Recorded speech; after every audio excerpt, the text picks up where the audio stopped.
we can start recording.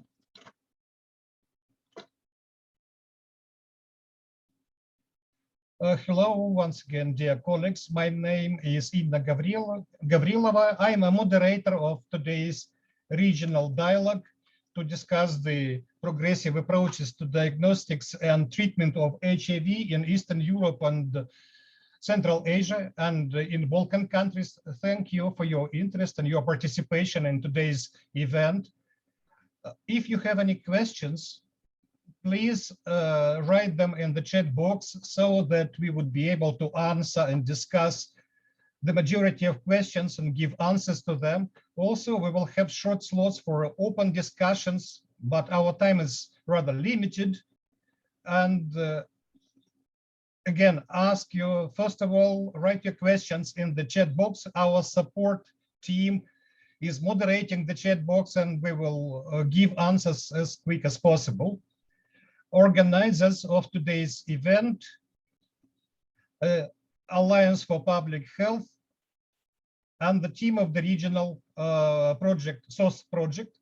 Also, we conduct this event in cooperation with our international partners. Thank you for this partnership. Today, we will present the result of operational research and studies to improve the diagnostics and treatment of HIV, which were conducted by the partners of SOS project in Georgia, Kyrgyzstan, Moldova, Russia, and Northern Macedonia.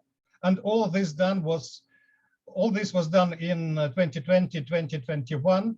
And key goals of our today's dialogue is, first of all, to discuss the results of these operational studies and discuss the lessons learned during this process. The second goal is to share the experience and to provide informational and technical support which can be provided by the regional team of the SOS project. And then I would like to go to the official opening of our event, and I would like to give the floor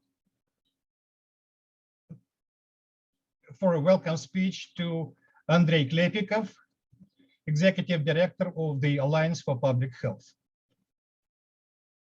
Thank you very much, Inna. Hello, dear friends and colleagues. Actually, this meeting has become traditionally virtual in the Zoom platform, but we are discussing very relevant topic. First of all, I am glad that this new format for us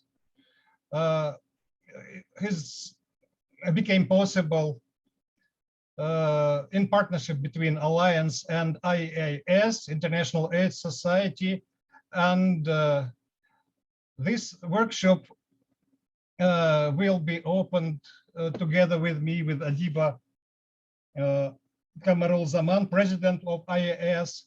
Then we expect Chris Bearer, another speaker who was the president of IAS previously, and he's a guru in the PrEP studies. So this event, despite of all other Zoom conferences, different. It is different because we accumulated the experience of our region, which will be presented by the participants, and we accumulated international experience, the most recent innovations in this area, which were announced in the leading world universities and by such organization as IAS. This is a unique partnership, and this meeting is very timely because not long ago, the Global Fund issued a results report on the results for the year 2020, and we saw, unfortunately, that the prevention programs and the coverage reduced by 11% in 2020. And it is very unlikely that the situation changed in 2021. Maybe it deteriorated even more. The number of people who were tested reduced by 22%. It is another dramatic decline. And if we talk about the UNAIDS estimates of the situation in the region, then according to the most recent 2021 report, we see that two key indicators, incidence and mortality in our region, are growing, unlike the situation in other regions. And these indicators are growing according to the UNAIDS. They compare 2020 with 2010, and in these 10 years, the rate of incidence grew by 43% in our region, and mortality related to AIDS increased by 32%. Again, these are the signals which call for action, for our action, and this action should be based on the scientific decisions. And that's why in this webinar, we focused on the topics which are catalytic, so to say, which will help to change the situation for the better. These are cascade interventions. It is PrEP. It is focus on transgender people and on the self-testing.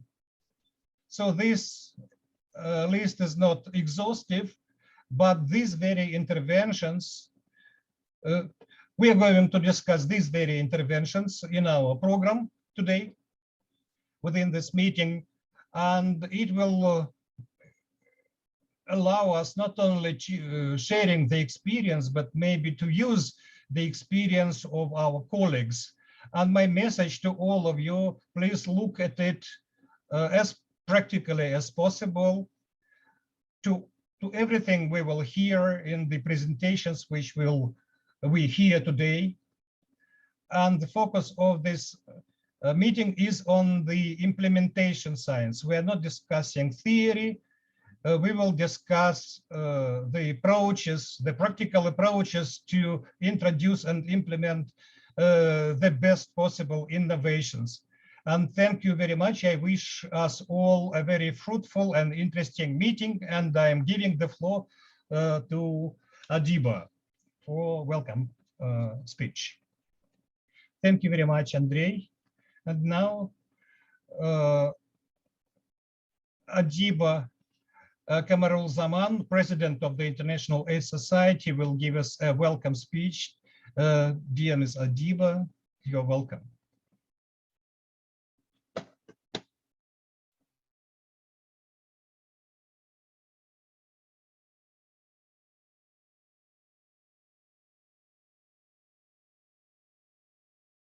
My name is Adiba Kamarul Zaman. I'm currently President of the International AIDS Society. On behalf of the International AIDS Society, I'm very pleased to be with you this evening. It's evening time in Kuala Lumpur, Malaysia, together with Lions for this important regional dialogue on implementing some very key HIV prevention and treatment programs. I think all over the world, we know there have been so many advances in both prevention and treatment in HIV, but many regions of the world, including mine and in yours as well, are still lagging behind in implementing these new tools that we know and have been proven to prevent HIV and obviously to improve the lives of people living with HIV in the case of those infected.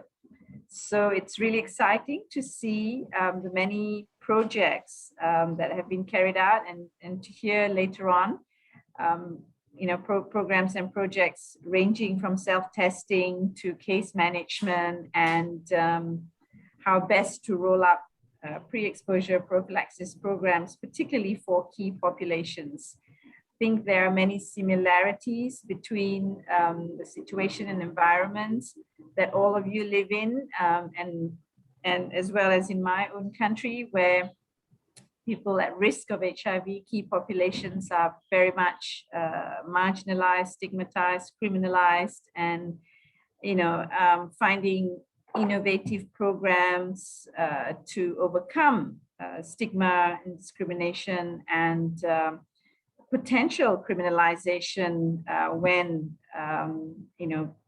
people at risk of HIV or people living with HIV and members of the key population come forward to access services could put them at risk. And so I think having programs such as self-testing that may not require individuals to come forward to systems where they may be at risk is certainly very important. So it's wonderful to have a regional dialogue to share experiences, and often the barriers and the problems that are faced by service providers as well as individuals who are trying to access treatment, although there may be some differences countrywide, but by and large, I think the problems are very, very similar. So putting together this, congratulations to Alliance for putting together this program to enable service providers to share their experience and to learn from each other. And I look forward to a very rich program. Once again, thank you for inviting the IAS, and have a wonderful session. Thank you. Уважаемая госпожа Адиба, большое спасибо вам за приветствие. Dear Ms. Adiba, thank you very much for your welcoming speech. Dear colleagues, I suggest that we will switch to the first block of our discussion, which will be related to self-testing in the region. And the first presentation, it is an operational study which was implemented in 2020-2021, will be presented by Taka Zurashvili from the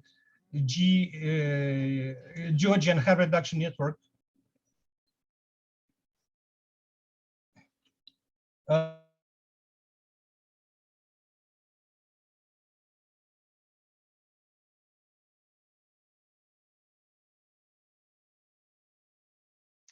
Greetings to everyone. It is my pleasure to be the part of this regional dialogue and present the results of the operational research on HIV self-testing acceptability among MSM and PWID population in Georgia. So next slide, please. So I will briefly talk about the aim and objectives of our research.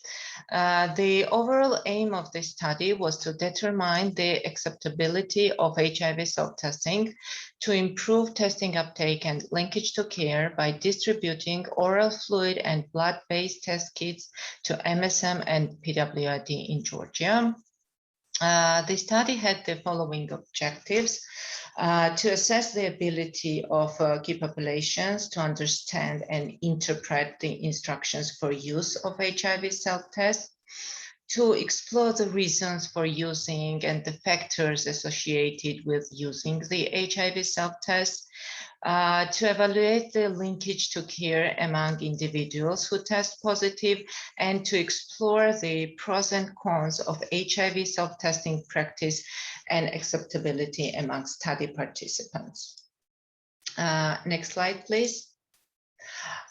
So it was a mixed method study. We used both, I think I see the next slide, please, on methodology. Okay, thank you. So it was a mixed method study. We used qualitative and quantitative approaches. The study population were MSM and PWID in Georgia with predefined eligibility criteria. The study was conducted in Tbilisi as well as in regions on the base of HIV prevention service centers of 3 non-governmental community-based organizations, GHRN, Tanatgoma, and Equality Movement. And all of these organizations have service centers in the capital as well as in regions. The data collection took place between February and June 2020. The quantitative data collection involved the distribution of self-test kits to MSM and PWID. The social workers were distributing them during the outreach sessions as well as facility-based visits.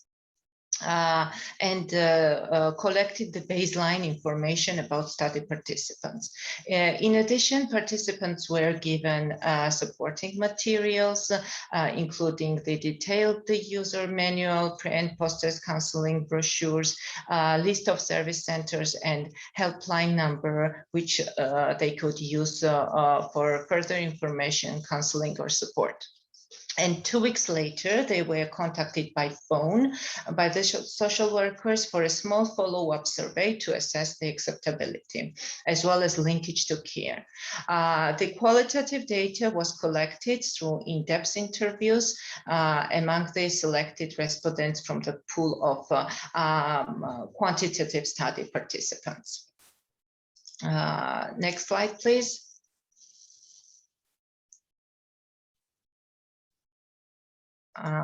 For the key findings, we found that the study results demonstrated the high acceptability. 93.9% of respondents indicated that they would recommend HIV self-test to others, and 91.6% considered it acceptable for wider introduction. It is already well documented that HIV self-test is considered as a facilitator for reaching first-time testers, under-tested individuals, also individuals who otherwise would not test for HIV. And in our sample, 23.5% of participants were first-time testers. And when looking into the groups, this percent was even higher for PWID. Next slide, please.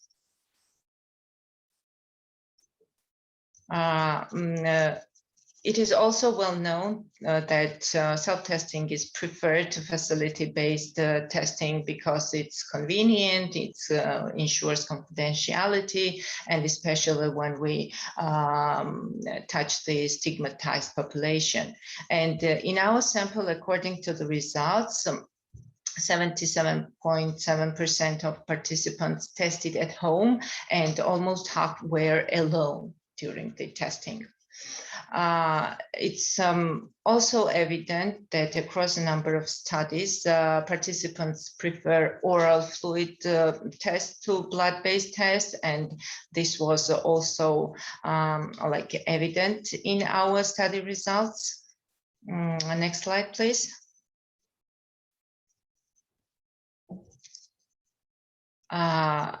Also, this importance of supporting materials. The high proportion of our study participants used the pre and post counseling brochures, and almost 90% of them indicated that they were useful. Linkage to care is an important component which should be planned appropriately. In our sample, those who tested positive, 48% stated that they took the HIV confirmatory test. As for the remaining, majority indicated that they are going to take confirmatory test in the future, or they just did not indicate the answer to this question. There were only 2 respondents who were HIV positive, and by self-test indicated that they would not go for confirmatory testing. One of them because of fear, and another due to distrust in HIV self-test results. Next slide, please.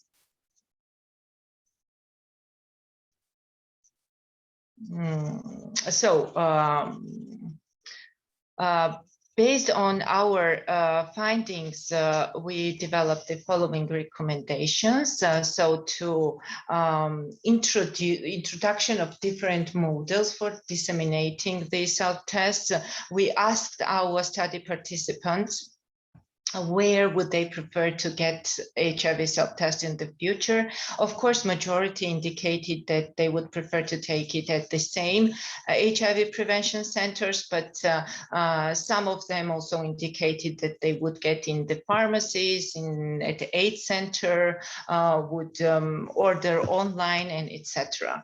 Another recommendation would be to develop and implement follow-up strategies to ensure that those who test positive are linked to care. And of course, promotion activities would be very important. And the use of self-tests should be promoted with all possible communication channels. Next slide, please.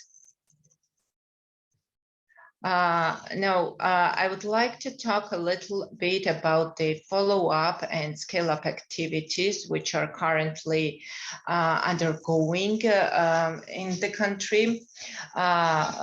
First would be the expansion of Selftesting platform. I will talk a little bit about this platform. It was and it is implemented under the joint program of NGO Equality Movement and NCDC under the Global Fund HIV program.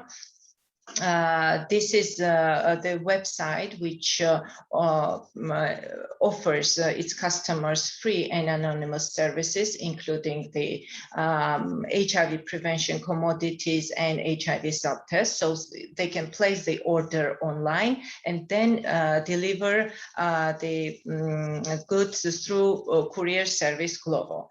Initially, it was available for MSM and trans population only, but since 2021, it was expanded and now covers PWID and sex workers as well. And in addition, this website provides very interesting and useful blogs for key populations. And since 2021, SOS project supports its smooth implementations for PWID. Of course, PWID's activity is not so active on the platform. So far, we had received only 11 orders, and they were all successfully delivered to the beneficiaries. From these 11 beneficiaries, 6 reported back their results, out of which 2 were positive and 4 negative. With the support of SOS project, and of course based on our study findings, in collaboration with NGO Equality Movement, we planned and we're currently implementing promotion activities for HIV self-testing, including the development of graphic videos, different banners, which will be placed on different social networks, including dating sites, development of TikTok video blogs on HIV self-testing, printing informational materials, and etc. Also, in 2020, with the support of SOS project, we developed the HIV self-test operational guide for internal use. And from 2021, we started distribution of self-tests to PWID at GHR and service centers. So far, around 500 tests have been distributed, and in almost 98%, the beneficiaries provide their feedback on test results.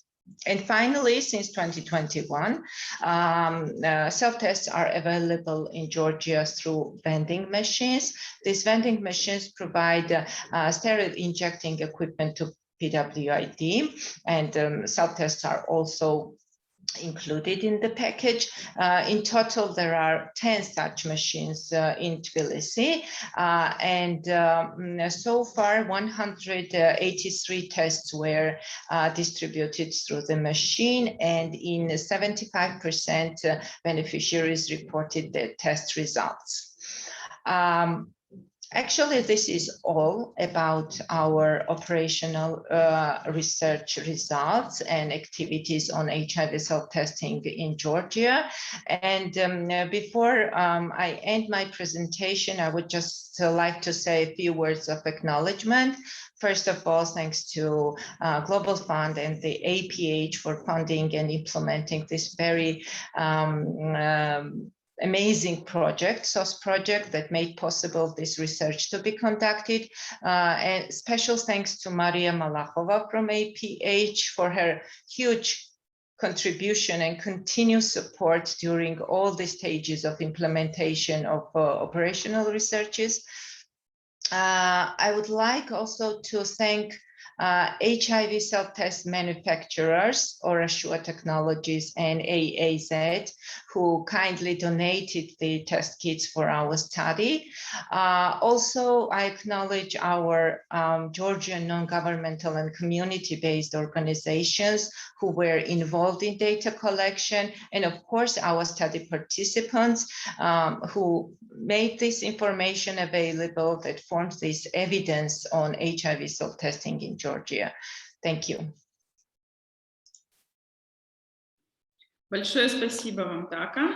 Thanks a lot, Taco. And now we have our next speaker, and I would like to remind you, dear colleagues, that right now you have an opportunity to write your questions in the chat box so that we can respond to them quickly. So we will have a little time for discussion at the end, so please raise your hands, and if we have time to give you the floor, I will give you the floor. I see the hand of Maria.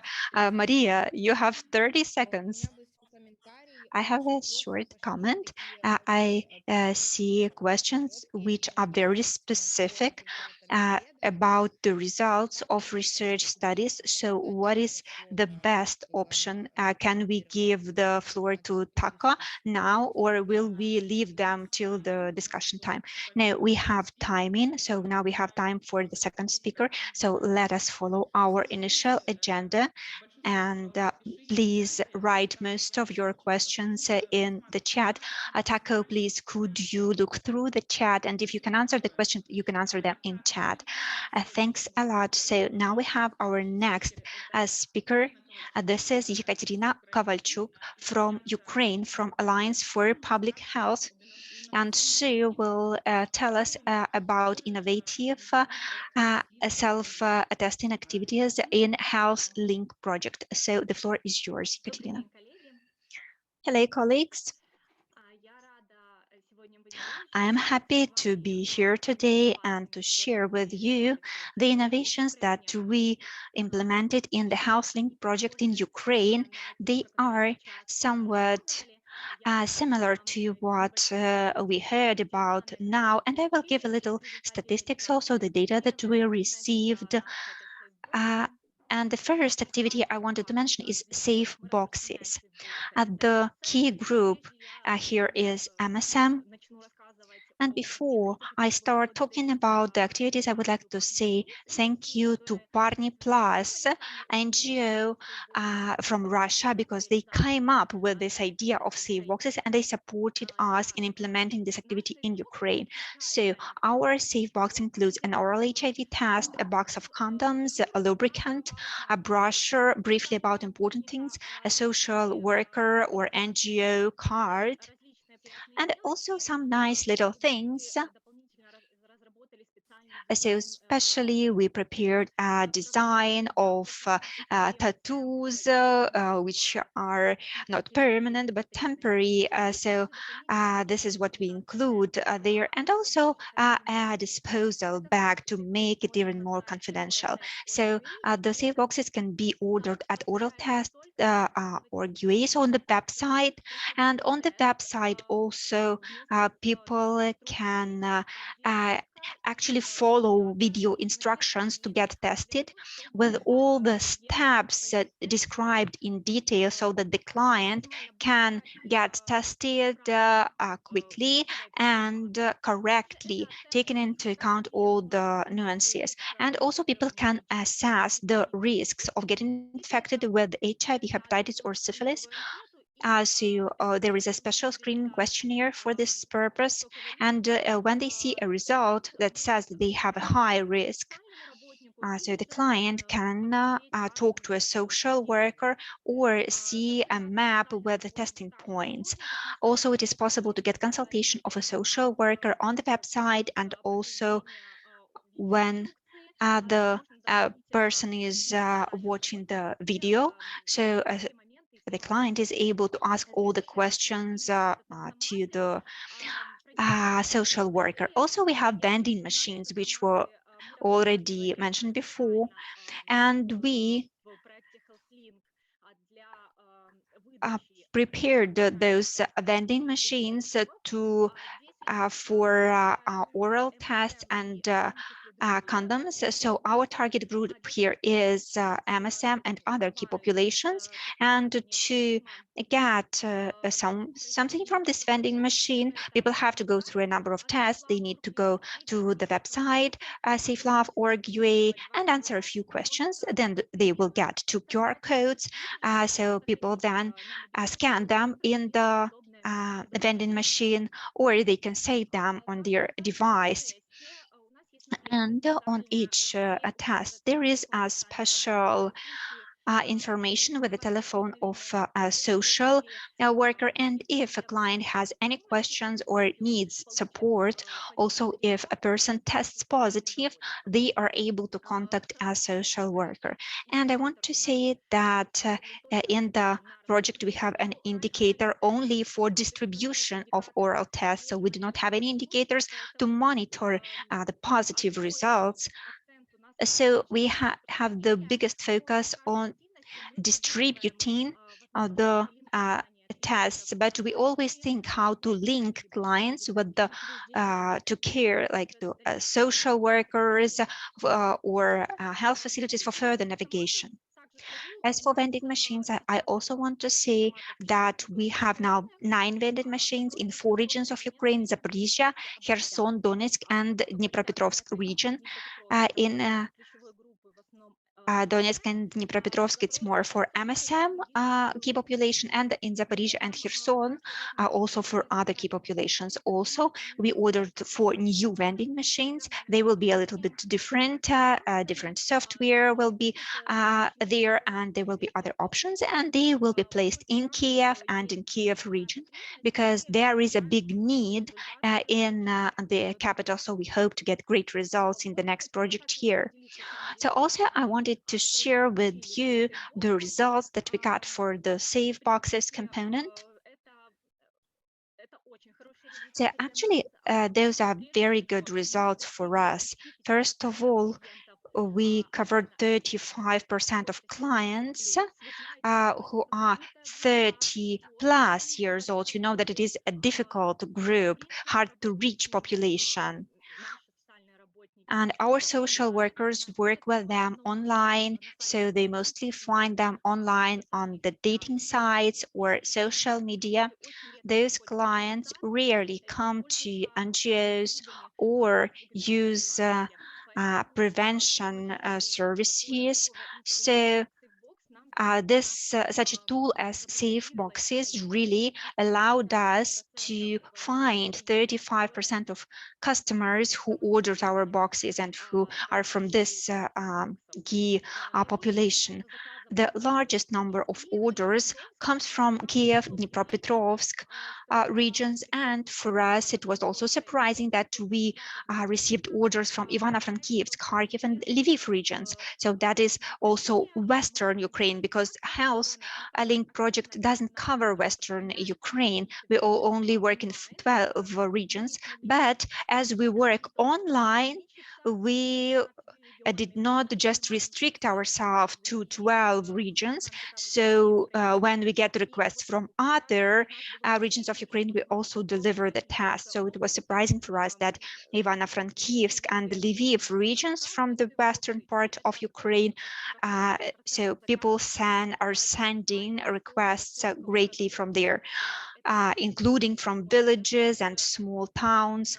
So those are really remote areas, sometimes in the mountains, or sometimes in remote villages where clients do not have an opportunity to use any social services and they have limited access to healthcare. As for the vending machines, I also wanted to tell a little bit more and see that we were able to achieve the target and cover at least 30% of the clients from the 30+ age group. Why? Because in this population, we see the highest level of HIV prevalence in Ukraine.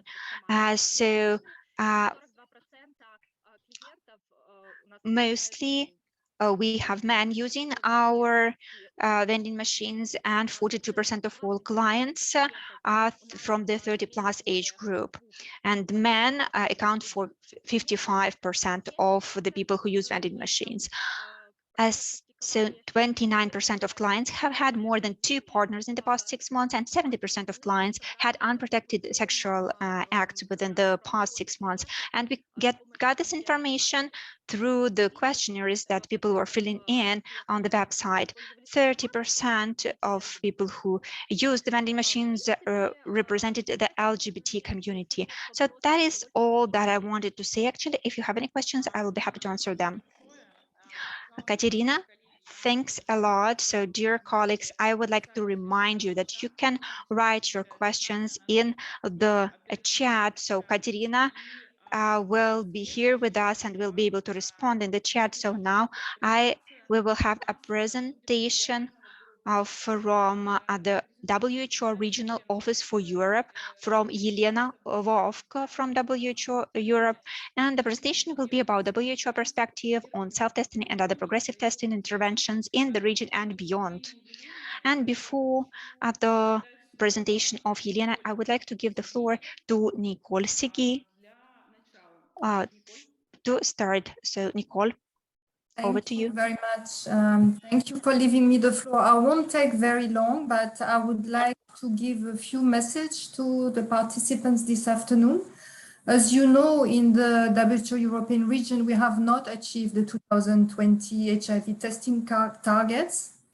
And in the Eastern Europe, Central Asia, more people have become infected with HIV than had been diagnosed in the last few years. So this indicates that the number of people living with undiagnosed HIV in Eastern Europe, Central Asia is increasing. So this is already not a good news. And in addition to that, we have been hit very hard by the COVID-19 pandemic, with about 23% reduction in new HIV diagnosed in 2020 compared to 2019. Those are the preliminary results of the data that will be reported at the end of the year from WHO and ECDC. So there is an urgent need to increase testing opportunities, in particular for key population, and catch up what we have missed during COVID-19. So we recommend a catch-up testing campaign for key population, and of course, self-testing scale-up in the whole region, in particular in Eastern Europe, Central Asia. We have very good example that we have seen from Georgia and Ukraine that can be further scale up. Thanks very much for this workshop today, webinar on operational research to inform what can be the good package of self-testing with very instrumental feedback from community on acceptability and most appropriate models of self-testing delivery. So I would like to leave the room to Elena. She will present the WHO perspective on self-testing and other strategy to reach out better and build back better after COVID-19 pandemic. Thank you. Over to you, Elena. Спасибо, Николь. Я буду говорить на русском, чтобы сбалансировать возможности. Thank you very much, Nicole. I will speak in Russian to balance the many languages used in our region. And now to the presentation. As it was mentioned, we have not reached the goals set for us till 2020 for the region. And a small, but in principle sufficient problematic percentage is about 20 plus percent of those who do not access HIV testing services, do not know their status, and still do not receive services for treatment and support in the European region. Late HIV diagnosis, as Nicole was mentioned, is a problem in the entire WHO European region, both in the east and in the central part of the region. And in this slide, you see the data which demonstrate that more than half of those who come to diagnostic services for the first time come very late, at the late stage, when the CD4 count is 350 cells. And in principle, early diagnostics, using all the opportunities which we have now, is very important in our region. If we talk about HIV testing services on the basis of WHO recommendations, we can do it by grouping questions in several categories. We suggest focus testing at the healthcare facilities to which clients come, testing of partners, and of course, community-based approaches become ever more important. If previously, before 2016, self-testing was very rare and the first guidelines were issued, previously self-testing was possible in the pilot groups. Now self-testing proved its efficiency and efficacy in different formats and on all stages of concentrated or generalized epidemics. So the possibility to use self-testing approach is very good, and we are glad that we already have the data from the pilot projects, and even the projects which are just rolling out, like in Georgia or Ukraine, show the optimistic results. What is the situation in our region now on the basis of the data which we received in 2020 about testing and practices of testing? Now, as you may see on this diagram, self-testing is still very well presented in many countries. Involvement of non-medical workers in the testing services is also very low, although we now have more opportunities to involve partners of HIV people to testing services. It is being offered on the basis of communities, and they use other methods of testing, not so much of self-testing. And then the partners are tested in healthcare facilities.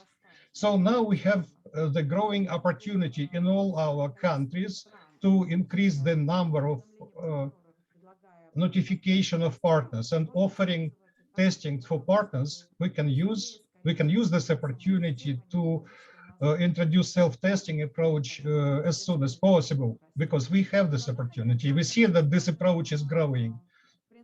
On this diagram, you see the general picture of our region compared to other WHO regions. And we are now among the first, compared to other regions, in the introduction of self-testing policies in the general HIV response programs. Anyway, there are some countries which have not yet introduced it, and they are marked in orange here, and they have not yet started self-testing within their national programs. Self-testing, of course, has preferences. It is a very accurate method. Our Georgian colleagues told us that oral fluid tests are better and more acceptable and preferable by the community representatives, although our global data show that the acceptability is rather high for other kinds of HIV tests on the basis of blood. And if we talk about the community-based testing, we see that the demand on self-testing services is growing, and the use of self-testing in different countries and in different groups and populations, we see that the number of other services used with the help of self-testing is also growing, and self-testing results in the growing demand for the other services and testing services as well. So we increase the demand by this. In 2016, the first guidelines on self-testing was issued. It was rather informative, but I would like to say that in July this year, 2021, the WHO issued consolidated guidelines on HIV prevention, testing, treatment, service delivery, and monitoring, which also includes self-testing issues. And the WHO recommendations on self-testing issued in 2016 has not changed significantly, but the most important that it should be offered as an additional approach to testing and case finding. I said already that self-testing helps us to increase the demand and uptake of HIV tests, and here you see the data which prove the efficiency of this approach, and also using the self-testing programs helps to increase the number of HIV positive diagnoses if we compare it with the just standard testing policies in the countries. Self-testing for hepatitis C also should be offered as an additional approach to the testing services for hepatitis C, and it is a strong recommendation which was published and issued this year. You see it on the screen, our new guideline on Hep C virus self-testing, and these guidelines also specify that after the testing for Hep C, we need to ensure the linkage to other services to ensure the treatment, care, and referral. And I've heard that in the presentation from our Georgian colleagues that their study found that the communities prefer to have this linkage and possibilities of referral than compared to other services. Of course, it is desirable to adapt HCV self-testing service delivery and support options to the national and local context, and communities, including the networks of key and vulnerable populations and peer-driven organizations, need to be supported. Of course, WHO recommends self-testing, and it also adds that voluntary partner notification And assistance for this should be offered to people with HIV as part of a comprehensive testing and care package.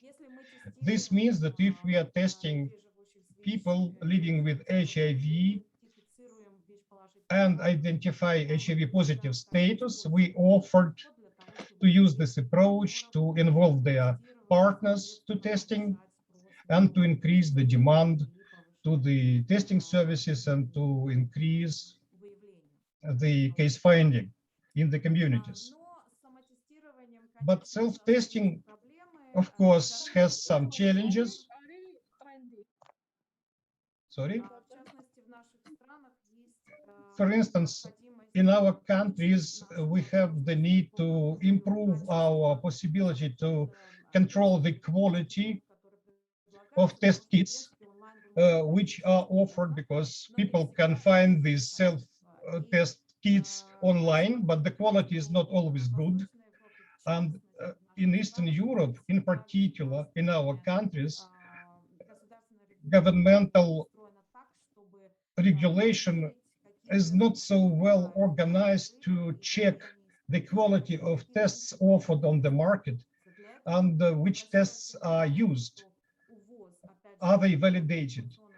And the WHO has a special program in which you can check the quality of these kits, and if you wish, we can share this information with our participants of this seminar. Of course, COVID-19 pandemics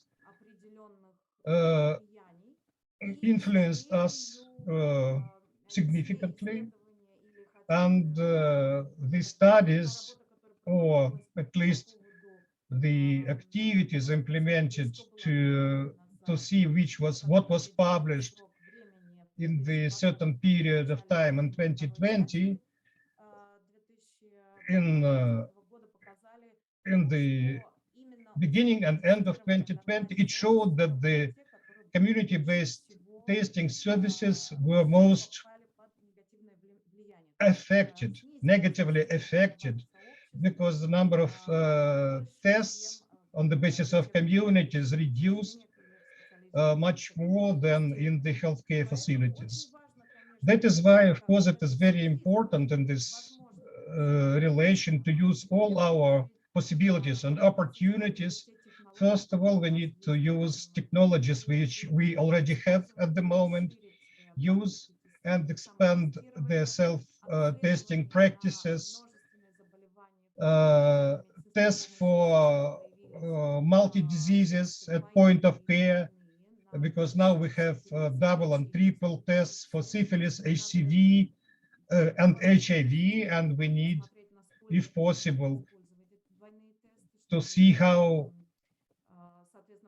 much we can use these double and triple tests to increase the demand for testing and to diagnose additional conditions or diseases, because there are grounds for this.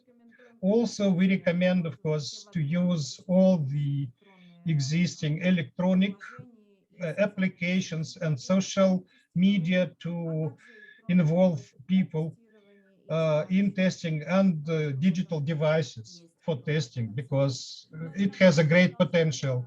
But innovation should not be only about the testing possibilities, because now we are looking at testing services as at a differential approach. First of all, we need as much as possible to use innovative approaches to increase the demand, social media, partner notification, to bring these people, to link these people to care, even on the basis of non-medical community-based organizations. We should offer rapid tests for self-tests to quickly confirm the diagnosis. And of course, last but not least, we need to ensure the linkage to care, make it more efficient, to ensure referral to specialized services, to quickly initiate antiretroviral therapy, to offer friendly services, and to monitor testing results on the community, on the basis of communities. And in the end of in conclusion of my presentation, I would like to say that WHO also tries to introduce innovations. And here you see we issued recommendations on testing, and they are issued in the format of digital application, electronic application. Please use it, because our approaches to self-testing should be scaled up to contribute to the improvement of the population's health. And we should not forget, if we talk about self-testing, WHO now does not recommend to use Western blot to confirm the diagnosis. We should switch to rapid tests, but test their quality. And thank you for your attention, and I will be glad to answer your questions. Thank you, Lena, for so informative presentation. I remind you that please write your questions in the chat box, because we have a very active dialogue and active discussion in the chat box, and our speakers can answer your questions immediately. And I like to give the floor for a short comment in this block to Anne Isabel von Lingen from the European AIDS Treatment Group, and she wanted to provide a couple of comments here. Anne, you're welcome. Hello, everyone. So I'm Anne-Isabelle von Lingen from the European AIDS Treatment Group. My colleague Anton will speak later. So I just wanted to make a couple of points on self-testing, because as I said, there are important gaps in the first 90s and too many late diagnoses. So from the research we have done last year on the impact of the COVID-19 crisis on testing, as well as several community meetings we organized for mutual learning around self-testing, and an ongoing survey in English and Russian about self-testing. My colleague Sarah, who's leading on that survey, will put the information in the chat now. This is what we can say. So clearly, HIV self-testing has proved to be an effective approach to bring people who have never tested before. It would have the ability to reach key populations in rural settings. And we've had feedback also from colleagues, for instance, in Poland, about how this can work. Community centers do provide a supportive environment for people using self-test and linkage and to facilitate linkage to care. But from the feedback that we have received is that community centers are expressing a need for rapid HIV test kits that have a smaller window period, as well as dual combo diagnostic test kits. There are still issues around shelf life and storage for community centers, and community centers that have run successful self-testing programs during during the lockdown, but sometimes on their own funds. And there's a question of sustainability of these interventions that needs to be addressed. That besides some of the regulatory barriers, they also, as mentioned, the purchase costs in pharmacies. Although that I must say that EATG, we cover both West, Central, Eastern, and Central Asia regions, so many regions, and there's a huge variation in prices, although they're still too expensive to the people who would benefit the most. So solutions have to be found to reduce prices. So discussions are to be had with manufacturers, wholesalers, pharmacists association, governments, and community centers. Government needs to invest in community organization to make self-test kits accessible. From the survey that we are conducting, preliminary results show that in some cases, local governments are funding self-testing programs, but that still needs to be expanded. And yes, and self-testing will need to be integrated in local testing strategies and adequately resourced. Smaller market face an issue of price also, because the volume of test kits are lower for during procurements. And yes, so as I mentioned, we have an ongoing self-testing survey in Russian and English. Please do complete it. From a snapshot is that there are still regulatory barriers in many countries. So no self-testing related regulation, or it's not possible to send tests by mail, which would be useful in more remote settings also. And sorry.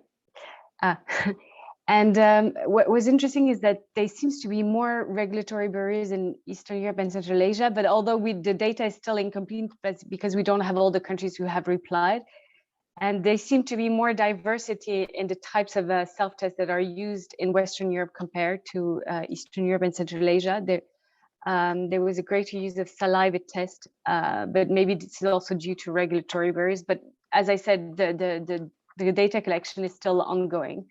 And there was seemingly less HCV self-testing in Western Europe. So in some, there's a need to update laws, and also maybe in Western Europe, register rapid tests as self-tests by the manufacturers also.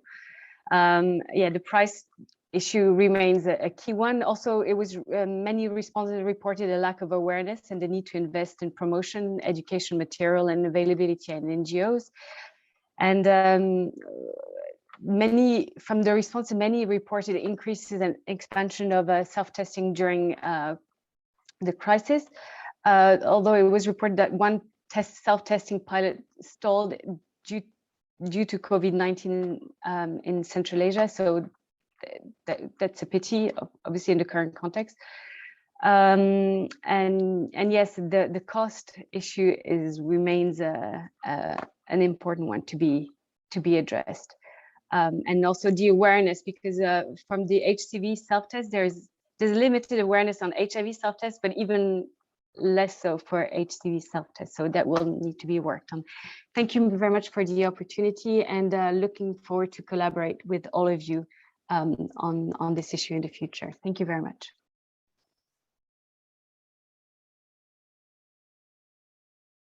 Большое спасибо. Пожалуйста, уважаемые. Thanks a lot, dear participants. Please write your questions in the chat box. So we have like two dialogues in parallel. So we have the videos and we have an active dialogue in chat box. So our next block, our next session is on the approaches to diagnostics and scale up of access to treatment in the region. So we'll speak about where we are. We have three wonderful speakers, and I would like to present the first speaker is Olga Denisyuk from Alliance for Public Health, and Olga will talk about the innovative and effective approaches to improving access to treatment for key populations, testing in the risk social networks, and linkage to treatment.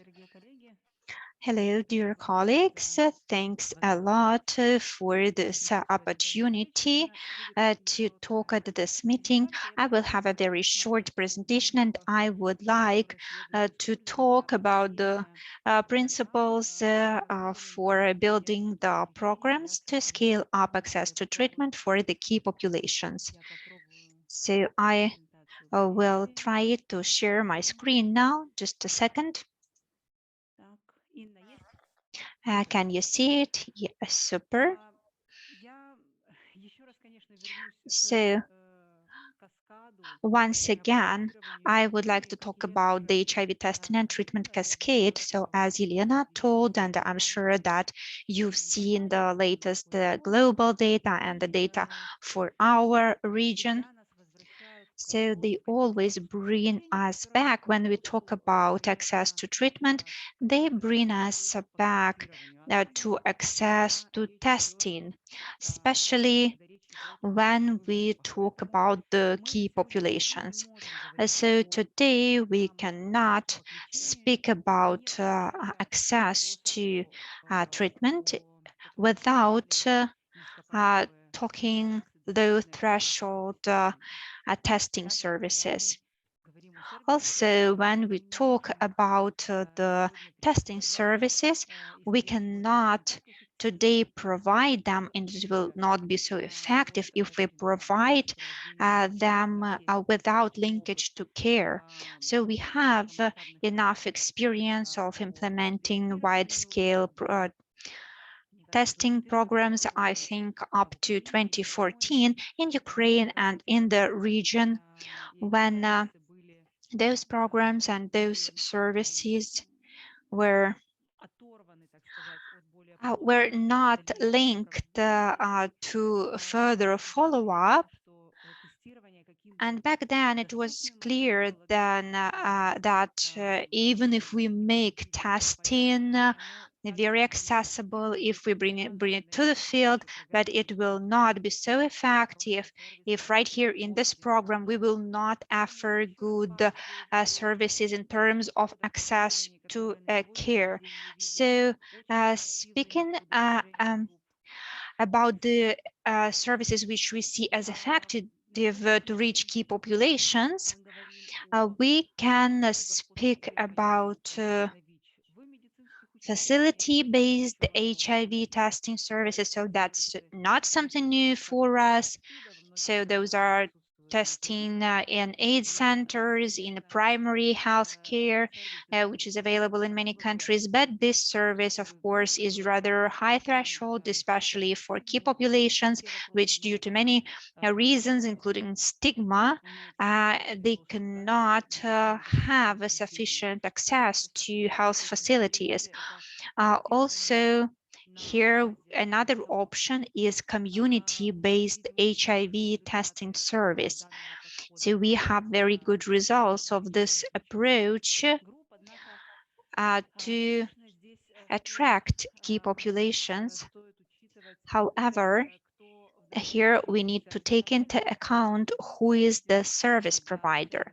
We see good results when service providers are trained professionals, but like trained peer-to-peer service providers. It can be, it can include consultations, pre and post-test counseling, and of course the third option is HIV self-testing. But here, despite the importance of this service and high efficiency of self-testing, we still see that for key populations, there is still a need, and it is always better when we provide some follow-up when testing is done. It can be an additional service, maybe not directly linked, like follow-up can be in addition to self-testing, but there should be some additional follow-up or support, and which would be directly linked to self-testing. And of course, we should talk about HIV partner services, such as index testing, which give us good results. When we talk about testing for key populations, of course, we want to focus our effort first of all on the populations with the highest risk of HIV. And here we actively use social network strategy, so in testing in risk networks. So we will talk about this approach and we will show the results of this approach. And this approach allows us, in addition to organizing access to testing, also focus our efforts on people who, due to this or that reason, have not been covered with the testing, but have high risks. So it can be a strategy of referring partners with certain characteristics to testing. It can also be a strategy to be implemented in offline and or online format.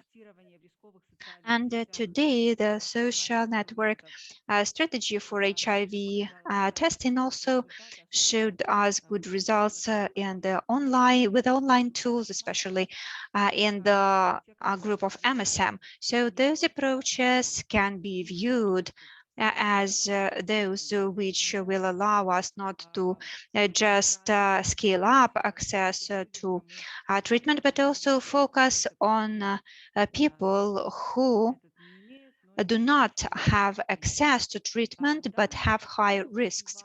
In those approaches, it is important to stipulate certain rewards for bringing partners. So usually rewards is not a high burden as compared to the treatment and care for people who are not diagnosed. But this aspect should also be taken into account when preparing such programs. So very briefly, I wanted to talk about how those approaches can help us. So they allow us to increase HIV diagnosis and identify additional people with HIV, also increase the acceptability of HIV partner services.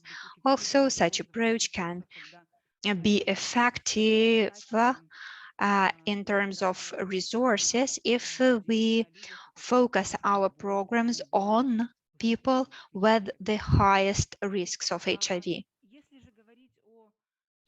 If we talk generally about interventions to improve access to treatment and to draw a line here and to draw some conclusion, we can say that outreach and assisted testing together with the self-testing is a low threshold for HIV testing, and we can see that optimized case finding and social network strategy for HIV testing recruitment can help us increase the yield of HIV positive cases identified in the HIV testing at outreach, and all testing strategies should be linked to further follow-up, which for the key populations should be used in the majority of cases and should be supplemented with the social support, especially provided by peers. And just a number of other important moments and aspects to be considered when talking about access to treatment and linkage to care. So those components help us to achieve high results in linkage to care. So linking people whom we detected and diagnosed in the various programs to link them to ART. So here it is important to have person-centered approach to consider, first of all, the needs of our clients. And those are not just words, not just some correct terminology. This is really an approach which would take into account social problems of our clients, maybe some psychological issues. Also, we need to provide logistical support, and we see good results when case management and social support is provided by peers, so from members of community. But of course, it is very important to train those peers. At this level, such as social worker or an organization which is engaged in provision of those services, it is a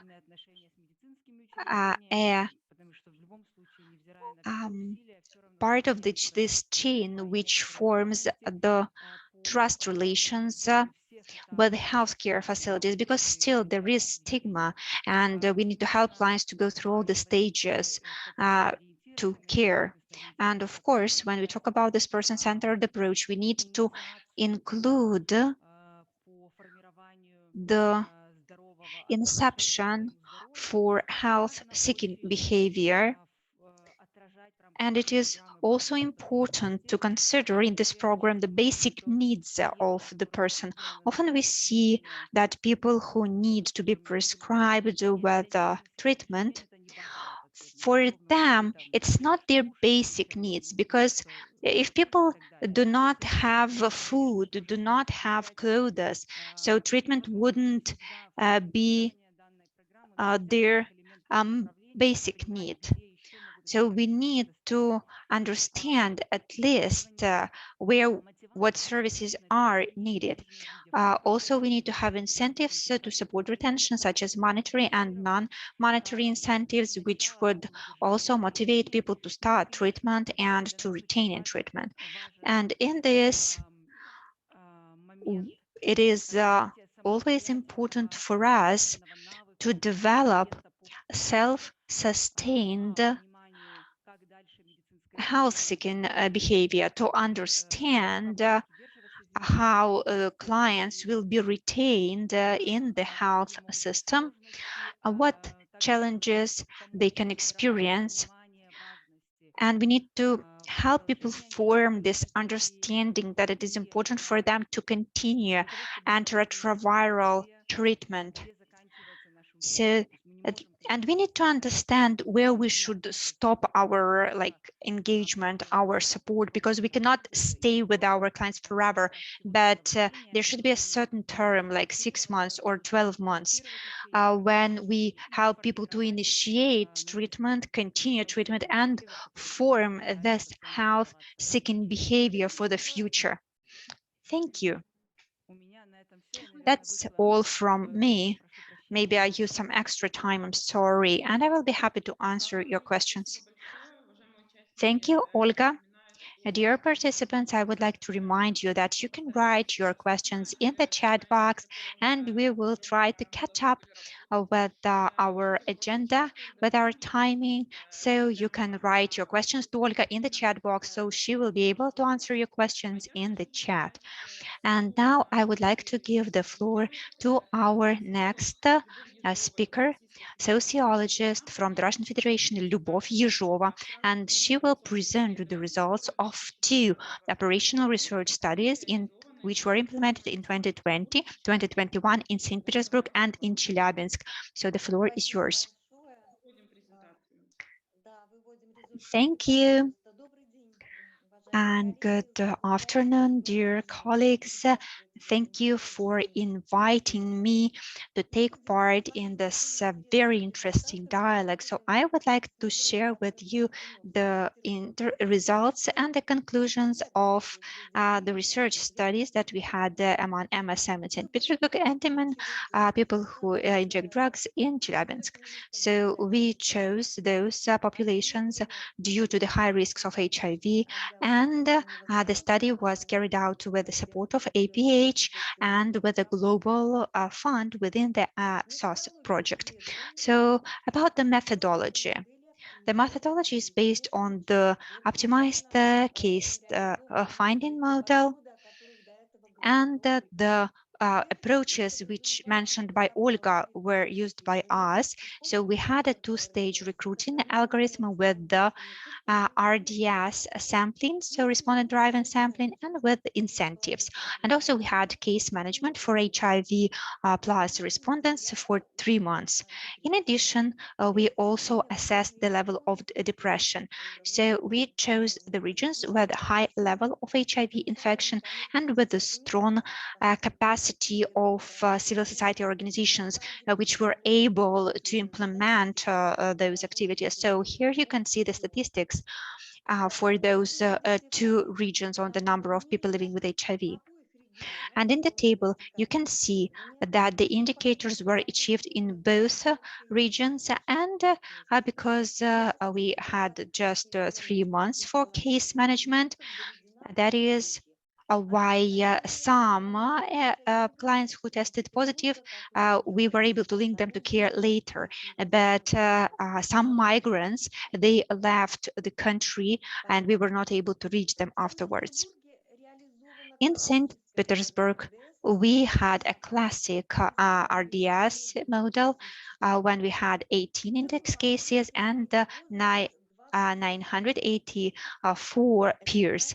The 27 years was the average age. That is why we see the growth of young people in the proportion of young people compared to IBBS 2017.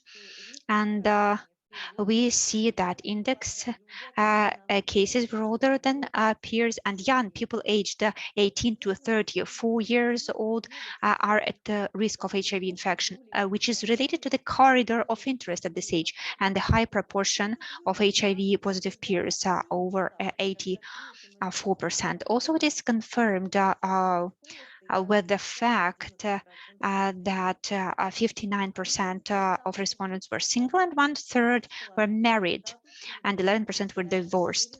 And we see that HIV positive status is transmitted more often through casual relationships, and the reference circle is subconsciously shielded from the risk of possible infection. And next slide. And I want to speak about 4 other interesting peculiarities for St. Petersburg studies. So the number of sexual partners in the last 30 days averaged 4.5 people, but the range was big, from 1 to 24 people. And 33% of peers and 55% of index cases practiced chemsex. At the initiative of Andrei Muravyov, who carried out the research among MSM in St. Petersburg, we looked at the frequency of use of psychoactive substances. And here on the slide, you can see that 51% of our sample, they use methadone, and 10% use a combination of methadone and sodium oxybutyrate or amphetamine, or a combination of drugs, and 6% add also salts in addition to those 3 drugs. And we see that chemsex is becoming more popular, mostly among single men, 78%. And also we see that chemsex is a predictor of HIV infection because there is a high share of HIV positive MSM. 23% of MSM use PrEP, but 40% do not know anything about it. And the level of depression increases with the increasing age and taking ART. And we see that the detection rate of HIV positive MSM in the OCF plus CT study was 31.2%, and IBBS 2017 data showed that 22.8% we had the same thing, and among migrants it's 59%.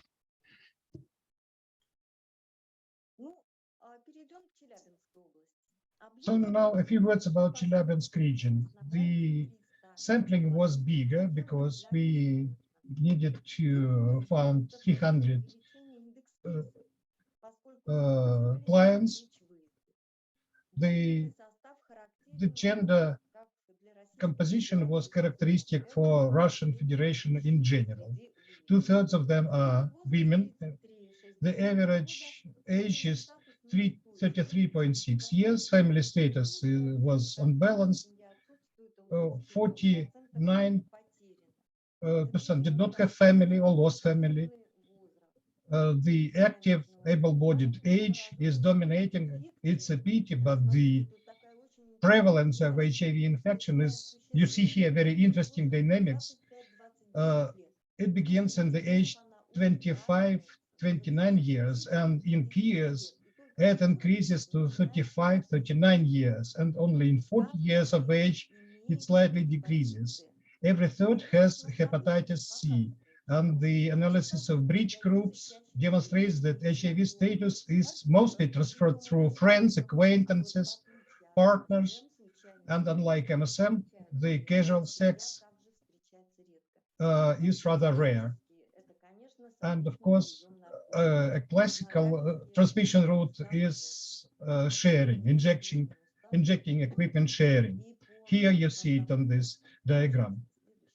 Please, next slide. Also, there were some specific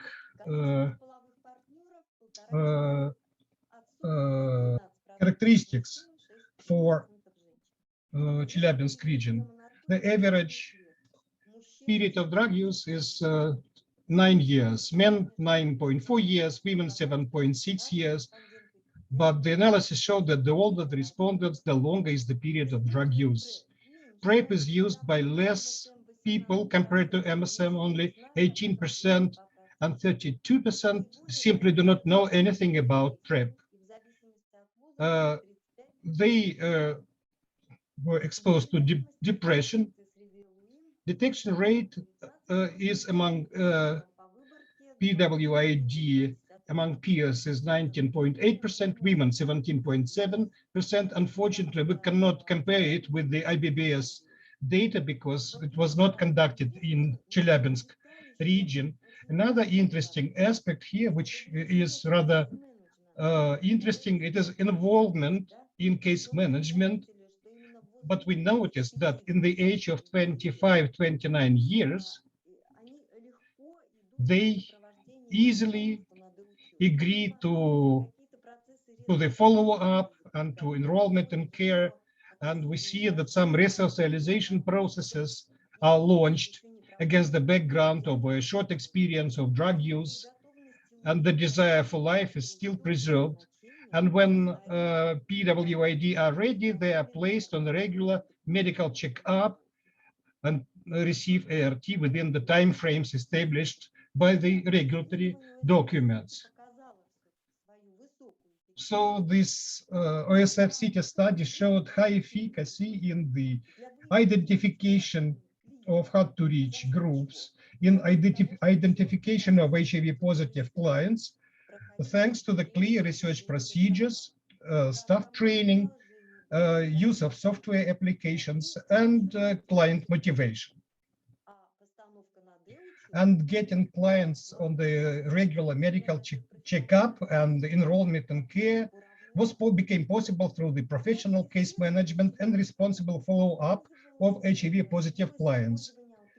Another innovation in the study in the Chelyabinsk region was the use of outreach routes.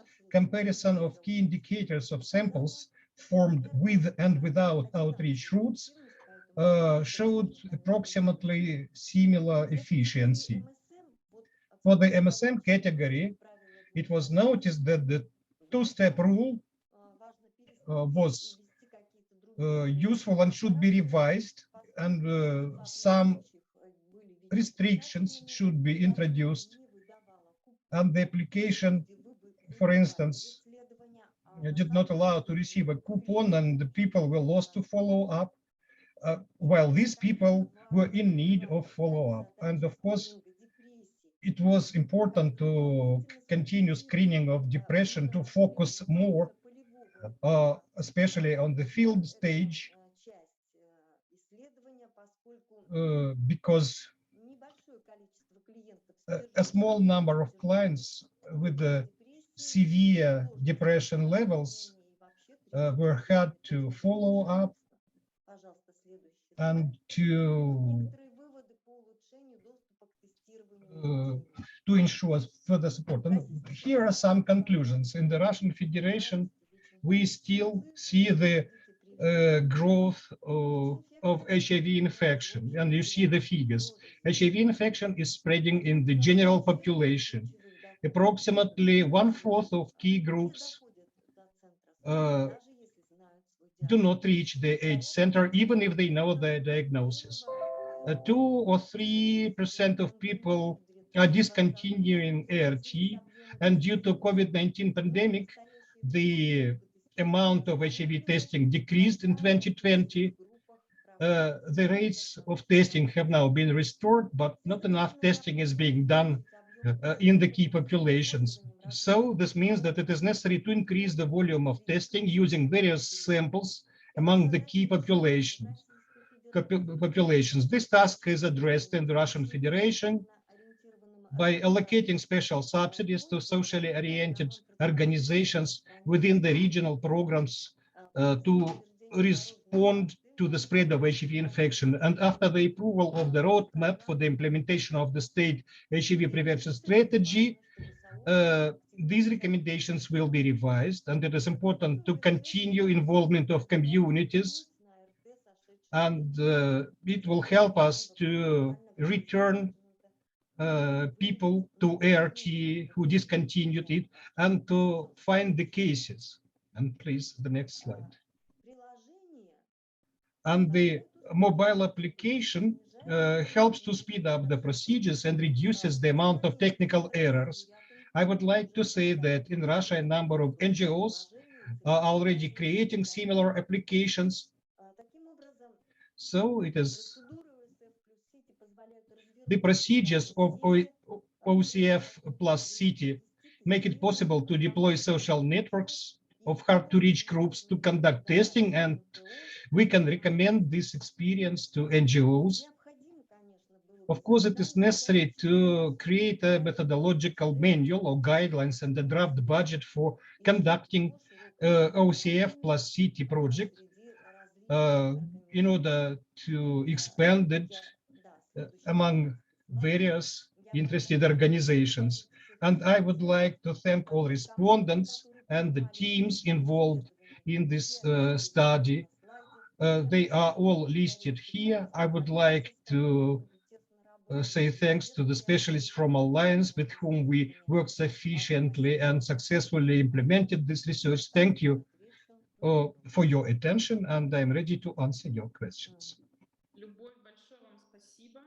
Lyubov, thank you very much. All questions, you already have some questions in the chat box. Please join the chat box and answer your questions. Dear colleagues, please write your questions in the chat box and our speakers will answer you. And I would like to switch to the next presentation. It is about the international experience. It is called Testing for HIV in Zambia and models to achieve epidemic control. It will be presented by Cassidy Clausen from the International AIDS Society. Dear Clausen, the floor is yours.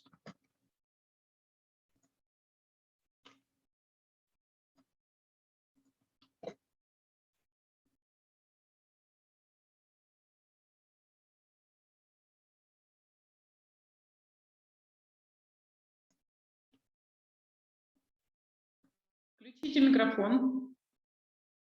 Мы вас не слышим. Plus, switch on your microphone. We do not hear you. Hi, there. Can you see me and hear me okay? All right. Good afternoon, everyone. Greetings from Zambia, where I'm reaching you today. My name is Cassidy Clausen, and I am the technical director and principal investigator for one of our projects here. I work for the Center for International Health at the University of Maryland. And it's a great privilege to be talking to you today. I was invited to share some lessons learned from some of our project implementation here in Zambia. So thank you for this opportunity.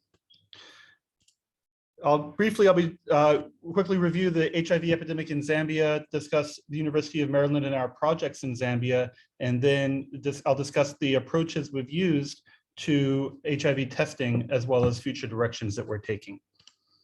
So Zambia is a country in Southeastern Africa, as seen there, and suffers from a significant element of the global pandemic, as can be seen here in the blue bar, which is people dying from AIDS. However, ART was introduced via the PEPFAR program and other international donors in about 2004. And since then, we see in the red people who have been living with HIV. And over 100,000 deaths are averted every year due to ART in Zambia. There's approximately, in a country of about 12 million people, there's about 1.2 million living with HIV, for an adult prevalence of approximately 11 to 12%. And the current, sorry, I'm getting a message that you cannot see the PowerPoint, is that correct? Yes, we only see one vertical stripe that's going down the screen, and that's it. Okay, I don't know, I'm sharing it, so that's not working. Can you share from your side then? I apologize for the technical difficulty. Да, давайте мы попробуем. Сделаем лучше мы, потому что ваш... Oh, yes, we will do it. And now we see it. Владимир, помогите, пожалуйста, запустите презентацию. Вот сейчас видно. Да, да. Сейчас супер. All right, thank you. So here we see, right, so as we discussed, 100,000 deaths averted from HIV due to ART every year. Next slide, please.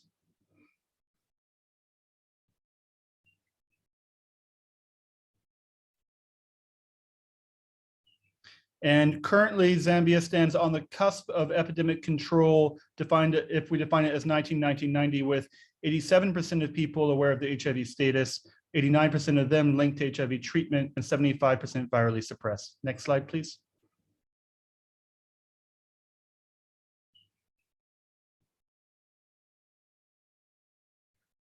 And so briefly, University of Maryland has been implementing PEPFAR programs here since 2004, starting with medical treatment, then medical education, and then moving into helping Zambia achieve epidemic control, and finally focusing on HIV prevention and maintaining epidemic control, with the ultimate goal of sustainable HIV epidemic control. Next slide.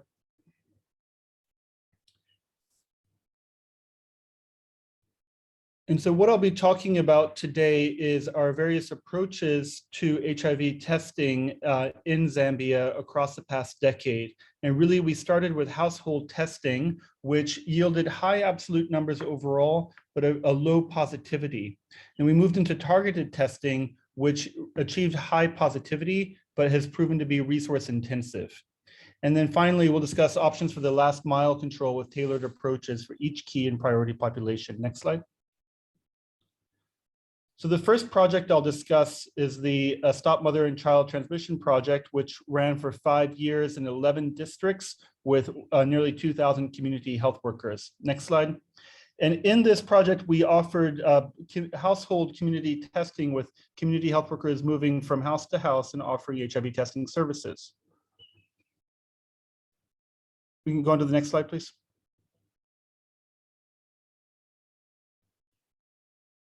And we tested 1.4 million people for HIV and identified nearly 50,000, of whom 90% were linked to care. And by the end of the project, we were supporting nearly 70,000 people on ART and achieving 91% viral suppression. We can go on to the next slide. So this is a successful model for the initial phase of the epidemic where we have a lot of people defined and to link to care. However, as you'll see on this upcoming slide, the problem with community health worker model and blanket testing in this way was overall low positivity. Sorry, I'm waiting for the next slide. There we go. So in the first few years, positivity was, sort of 1 to 2% positivity. And then by the year 5, we had started implementing some targeted approaches that increased it to 5%. But across the life of the project, the overall positivity yield is 3.3%. And this resulted in a lot of people found, but also a lot of people retested unnecessarily and not a targeted use of resources. So at the beginning of the epidemic, it was a useful strategy, but we needed to move on in subsequent phases. Next slide.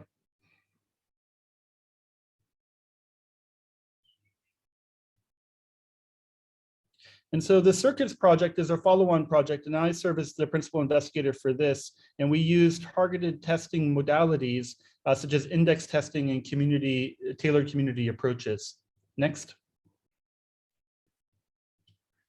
And what we found here is we employed index testing where we find an HIV positive person and follow them up and ask them to disclose their partners. And then we follow those partners up for testing. We found very good positivity yields using this approach. We also used a community model where a targeted community model where we reached out to certain priority populations, particularly men, for HIV testing. Waiting on the next slide. Right, so we use index testing and targeted community approaches, particularly for men. We can go on to the next slide. Our approach to community index testing is shown here on the right.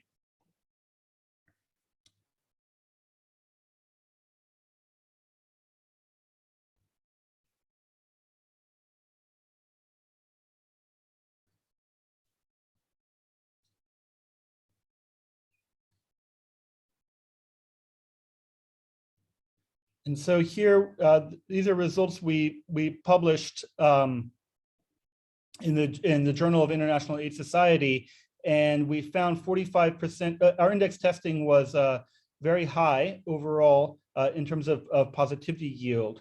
And this is in the general population. We achieved 45% HIV positivity yield, which is very, very high. So nearly 1 in 2 people that we tested, we were identifying a person living with HIV. And in that group, we were linking 89% of people to ART. Next slide, please. And then on the next slide, I'll show you the results for men. And we found that people were that men were successfully found by index testing as well.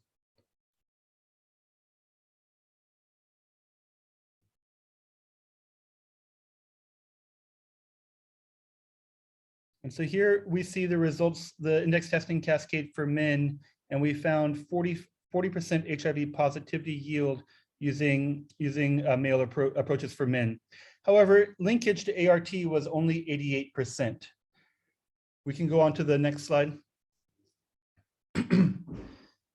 And so really the summary here is that to achieve the first 90, it really required targeted approaches that achieved high positivity yield, but the drawback was low numbers and it's very cost intensive. And linkage was not optimal, partially because we were finding people in the community who may not have wanted to be found and were not as motivated to seek care. But traditional facility-based approaches are still needed, even though those are low yield, but they do offer up higher numbers and they're lower cost. And they also meet people who are motivated to seek ART. Next slide. So it was using these approaches that helped us achieve the first 90 in Zambia, but then now we have to get to the next 95. And so for that quote unquote last mile of HIV epidemic control, we're using population-specific approaches. And so the first of these is DREAMS. That's fine, we can go to the next. I'll talk about DREAMS, KP, transgendered, and prisons approaches that we're using in Zambia. So go on to the next, please. So DREAMS is a holistic intervention aimed at preventing HIV in adolescent girls and young women. As you may know, 70% of new HIV infections in sub-Saharan Africa occur among this population. They are highly vulnerable due to a mix of socioeconomic and cultural factors. So DREAMS, we do offer testing and we do offer PrEP, but these are girls drawn from the general population. And more importantly, we're protecting them from, we're offering a lot of proven HIV interventions to help them stay free from HIV. Next slide. And we're currently supporting 6 DREAM centers with over 30,000 young women. Now, in order to find key populations, we've been employing a lot of peer community health workers. So people recruited from the local key populations who go out and seek their fellow KPs for HIV testing, education, and linkage to care. And this has been successful. We've engaged community gatekeepers and peer community health workers, and it's been highly effective. And you see our positivity rates here actually went up dramatically from the initiation of this program across all groups, including high-risk males, which includes men who have sex with men, prisoners, people who inject drugs, and female sex workers. While sex work is generally culturally somewhat acceptable in Zambia, the rest of these injection drug use and men who have sex with men are highly, highly stigmatized, so very difficult to find and to reach with services. Next slide. And this is newest data from just this year. We started outreach to transgendered people who are also a poorly understood and highly stigmatized group in Zambia. And so far we've provided testing, we've reached out nearly 2,000 transgendered persons with 23% testing uptake and significant positivity at 18% and excellent linkage. We're also providing PrEP to this group as well among the HIV negative persons and achieving 70% PrEP uptake. Next slide. So we're optimistic about the implementation of this program.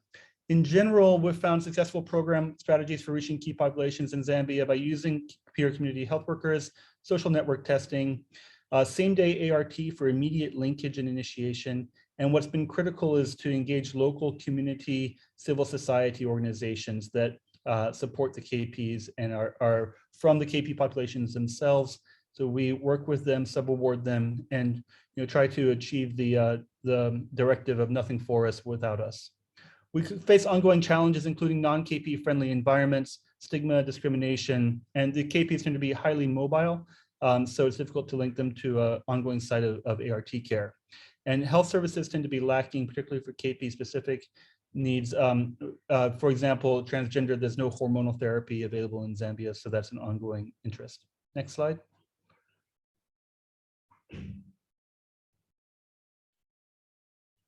And finally, just a brief word about our work in prisons. There's over 20,000 incarcerated persons in Zambia that are highly occupied. They have occupancy over 300%, so a lot of crowding.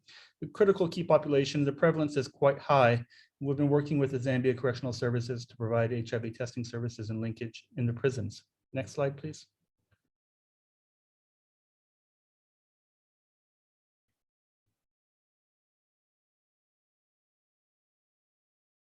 And so far, we've reached 16,000 inmates with HIV services, and our testing yield has been quite high in this group at 14%, and we've achieved excellent linkage at 95%.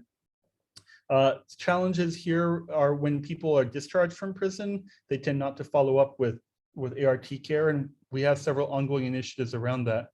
The other thing that's quite interesting is we've offered PrEP to prisoners as well, which is one of the first initiation of PrEP in incarcerated persons in sub-Saharan Africa. And the uptake is very high, and there's a lot of interest in this, particularly as people leave the prisons to go back into the community.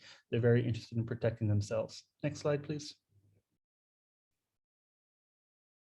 And so just wrapping up here, we went from household testing with high numbers and low positivity to index testing with high positivity but low numbers. And now we're really moving into a population-specific approach with tailored approaches for each group to meet them where they're at and deliver the services that are needed.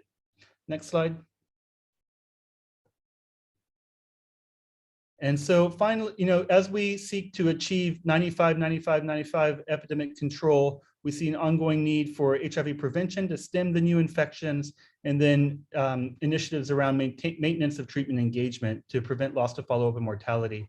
And we're working in all these domains, and hopefully this has been a helpful look at our practices in Zambia. Next slide. So I'd like to acknowledge the Ministry of Health of Zambia, our funders, CDC, and all the people we work with here. And last slide, please. I'll close with this beautiful shot of lunar rainbow over the Victoria Falls in Zambia. It's a beautiful country. Thank you so much and for this opportunity to present.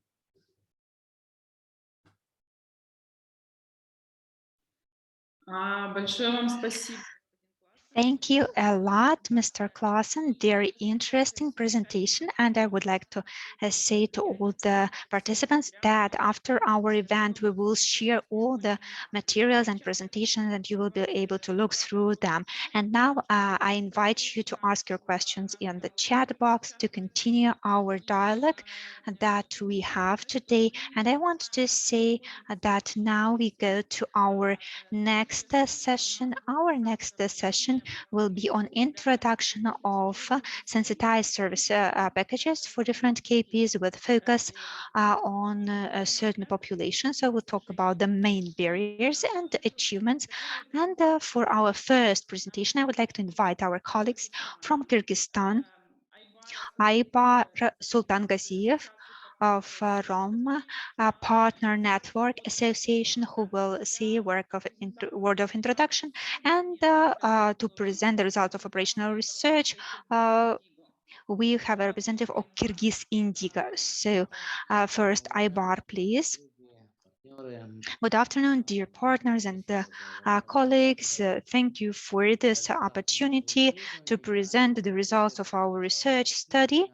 So I will not talk about the results of our study. So Adilet I will talk more about it because they were our implementing partners who carried out this research within the SOS project. I just wanted to say a couple of words because in general, we did not have a lot of evidence-based information on trans people.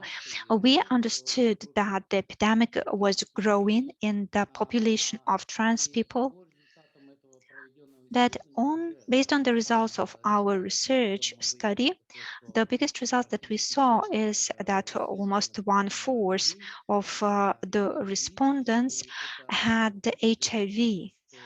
So it led to our decision that we included in our proposal to the Global Fund specialized activities for trans people, and we decided to support a separate organization working with this population, so we started moving in this direction. So those are important conclusions which helped us to include certain services for trans people in our new proposal. And during the COVID pandemic, it allowed us to procure hormone therapy for people to continue taking hormone medications when the access to them was difficult.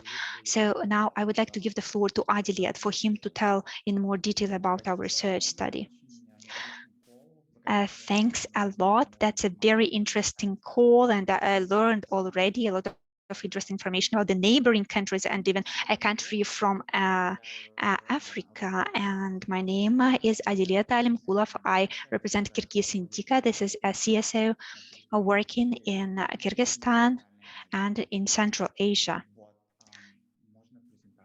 So I would like to have my presentation, please.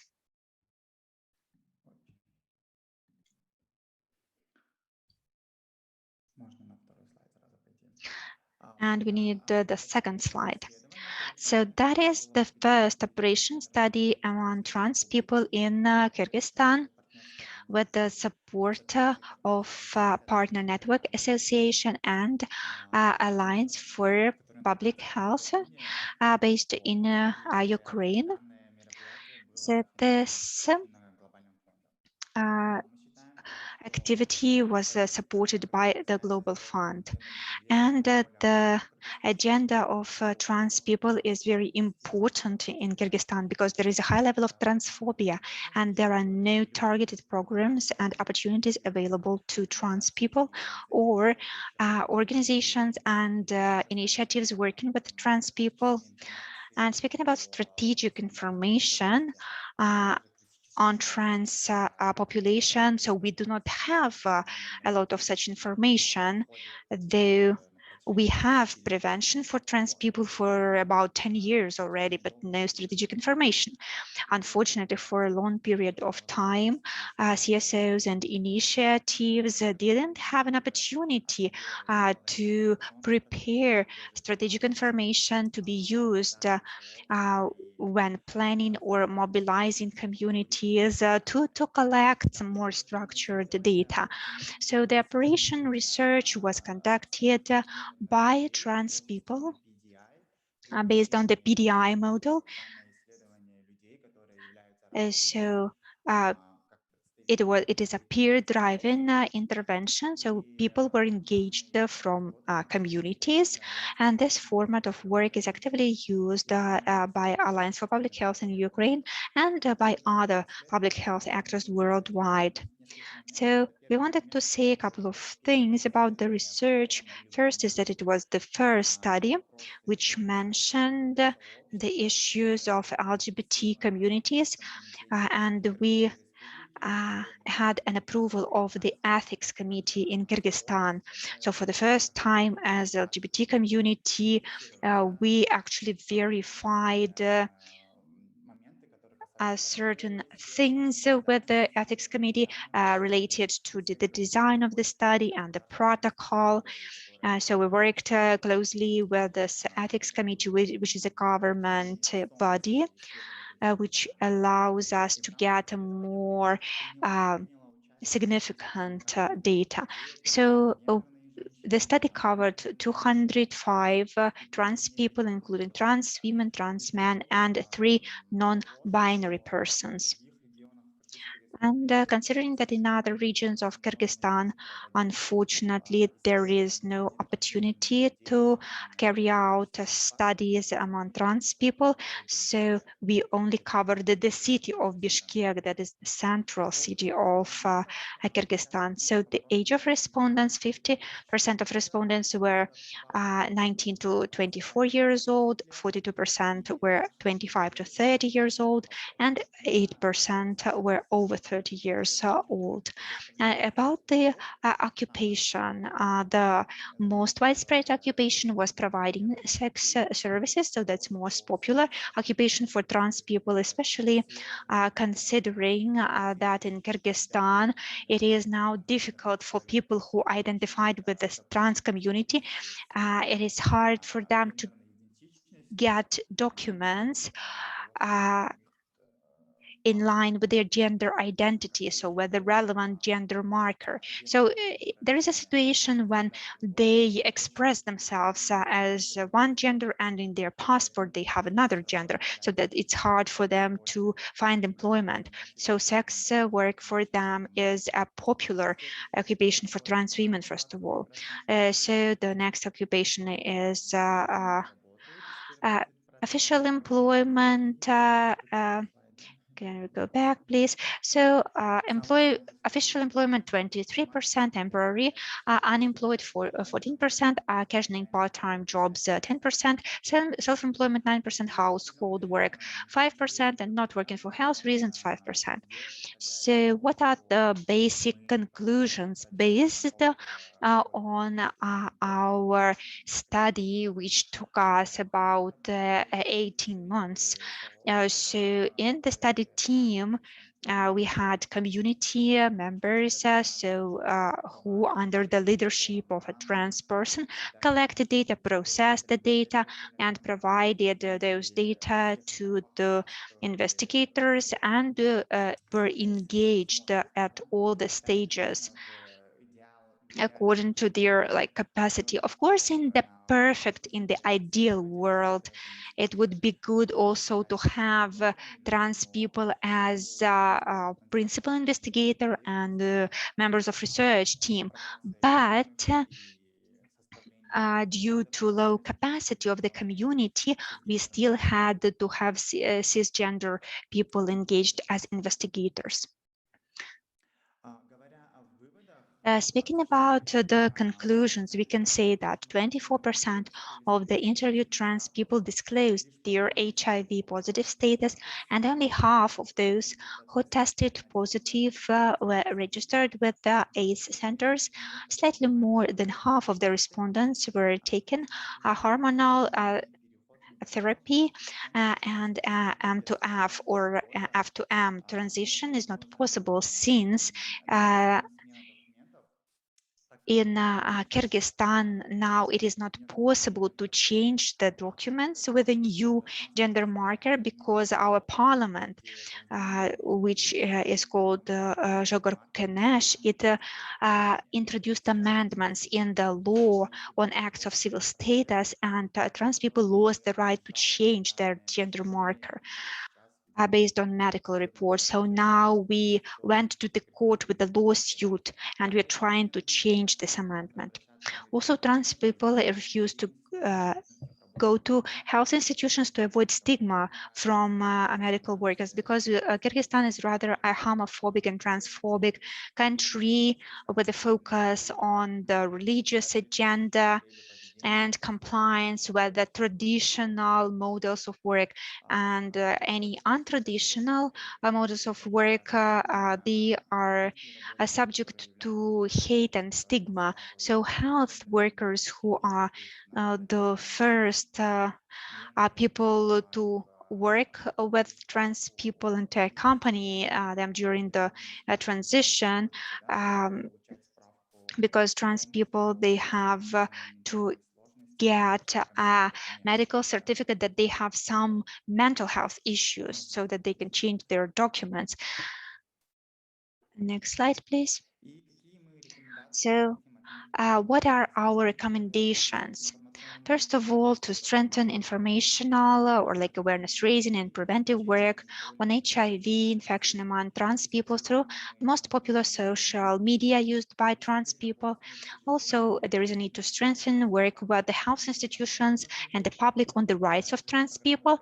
And also there is a need to include trans people as a separate key population group in the government's program on overcoming HIV infection, which will be revised in 2021. And also within our prevention programs in Kyrgyzstan,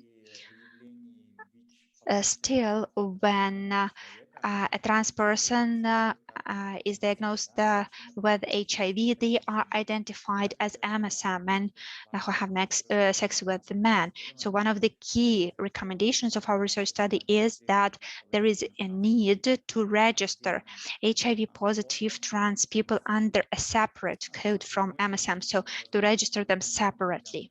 Also, there is a need to enable trans people to change their gender market in line with their gender identity. And of course, we need to collect strategic data on the trans people, population size, estimates, factors influencing their vulnerability, and any additional information which would help the communities to further advocate to improve the environment around them. So that's what I briefly wanted to say about our research study. And of course, if we talk about some specific things related to the issues of using hormonal therapy, over half trans people use hormonal therapy in the form of pills because injections are too expensive, or organizations do not provide this option because of the lack of resources. So injections are often not available, and about 1/3 of trans people, they use plasters or gels, and under 1/2 they do not use hormonal medicines. So most of them use Progenova, Diana 35, and among the plasters, the most popular one is Amnatred plus plaster. So most trans people use and get information about hormonal therapy from their friends, other trans people, and people they know. And half of the respondents told that they get information from internet, and under 1/4 of people said that they get information from health professionals and medical organizations. Among those who take hormonal therapy, around half do it on their own without a medical follow-up. Like together with abusing alcohol or other psychoactive substances. And M2F and F2M transition is planned by about 40 to 50% of trans people, and 7% said that they already had gender correction, and about a half said that they are not willing to do the transition, but part of the trans people haven't made decision on transition yet.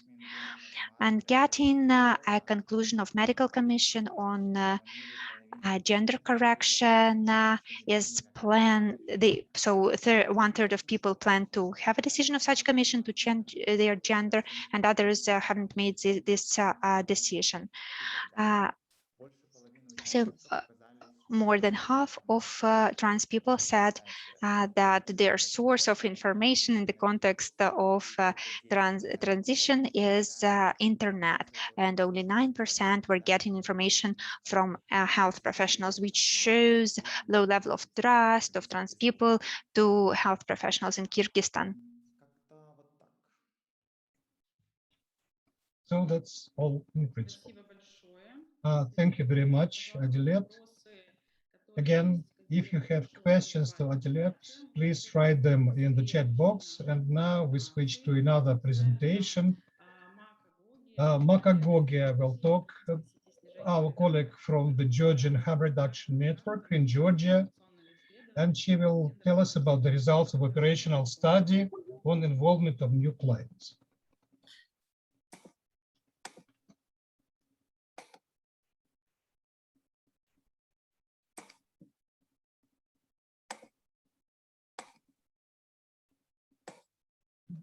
Dear all, it's my pleasure to share the results Коллеги, я рада of our operational поделиться с results вами that we результатами conducted нашего about операционного among исследования. trans people in Georgia. As the time for my speech is a little limited, I will try to provide very basic information. But in case of interest, you can find the full report that will be soon available at our website. The objective of our study was to reach a significant number of trans population, trans people, who potentially are not reached with the current existing HIV prevention programs, to identify their individual HIV risk factors, HIV knowledge, testing practice, and of course the needs for prevention services, the special needs that they need also for treatment purposes. About the methodology, we used cross-sectional study design through peer-driven intervention and RDS sampling with quantitative data collection. Maybe some of you know about the PDI methodology, as it is the best way to reach the covered groups in a short of period time. But in Georgia, among trans population, it was the first case that we used this methodology to reach them. The study was conducted in Tbilisi, Batumi, and Kutaisi due to migration of trans community members during the summer period. We used testing screening component for 4 communicable diseases. It was HIV, Hep C, Hep B, and syphilis. Overall, 47 trans women, 41 non-binary individuals, and 7 trans men participated in the study. The median age was 24 years. Majority of study participants were from different regions of Georgia, but they live in the capital. It's the time of study implementation. Because of high level stigma and discrimination toward trans people, especially in regions. About key findings, majority of trans population have sex contact with cisgender men and women. Trans women reported sex contact with more than 10 partners. That was 2 times more compared to other groups is mostly involved in commercial sex work.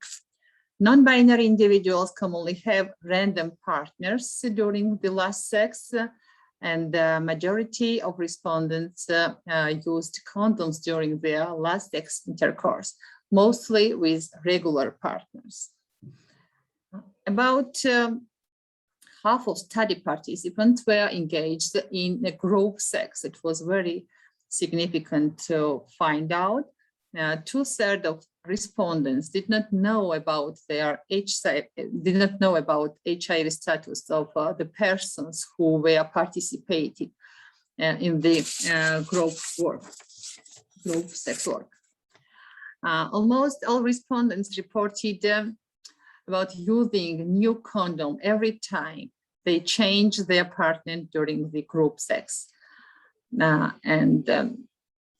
Almost half of study participants engaged in commercial sex work. We engaged in commercial sex work, and the social media was the main source to reach these people out. It should be mentioned that low injecting drug use among trans people was found out, but just to compare, when we are asking about the needed services, they told us that they need a service of narcologist.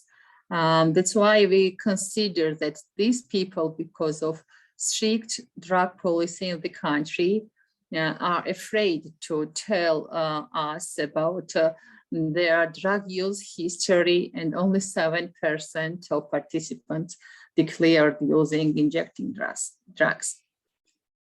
I should also mention the high-level stigma and discrimination and the violation, humiliation, and psychological pressure toward the trans people.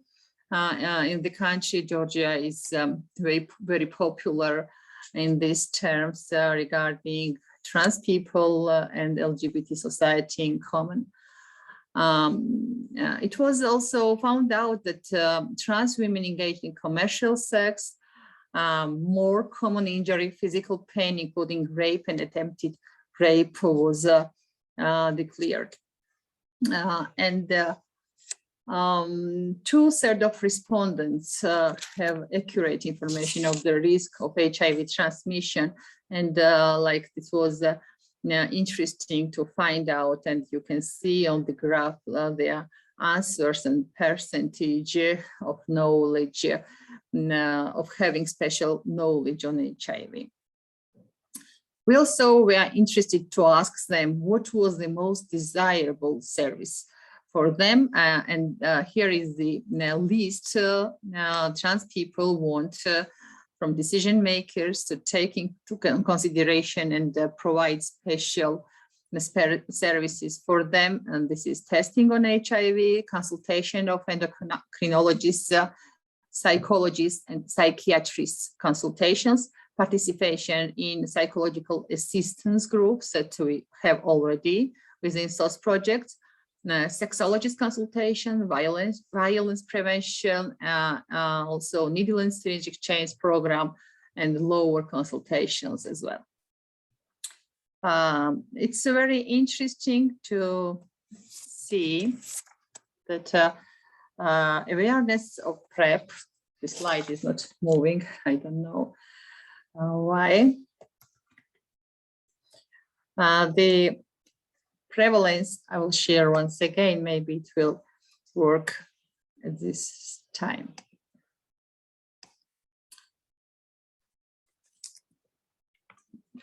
I don't know why it's not moving, but I will continue. The prevalence. Can you click on the presentation? Just click on the presentation and then move yes, to the... it worked, thank you. 2/3 of study participants declared that awareness of PrEP is much higher than PEP. And 1/3 of respondents have already used PrEP program during last year, while nobody has used PEP.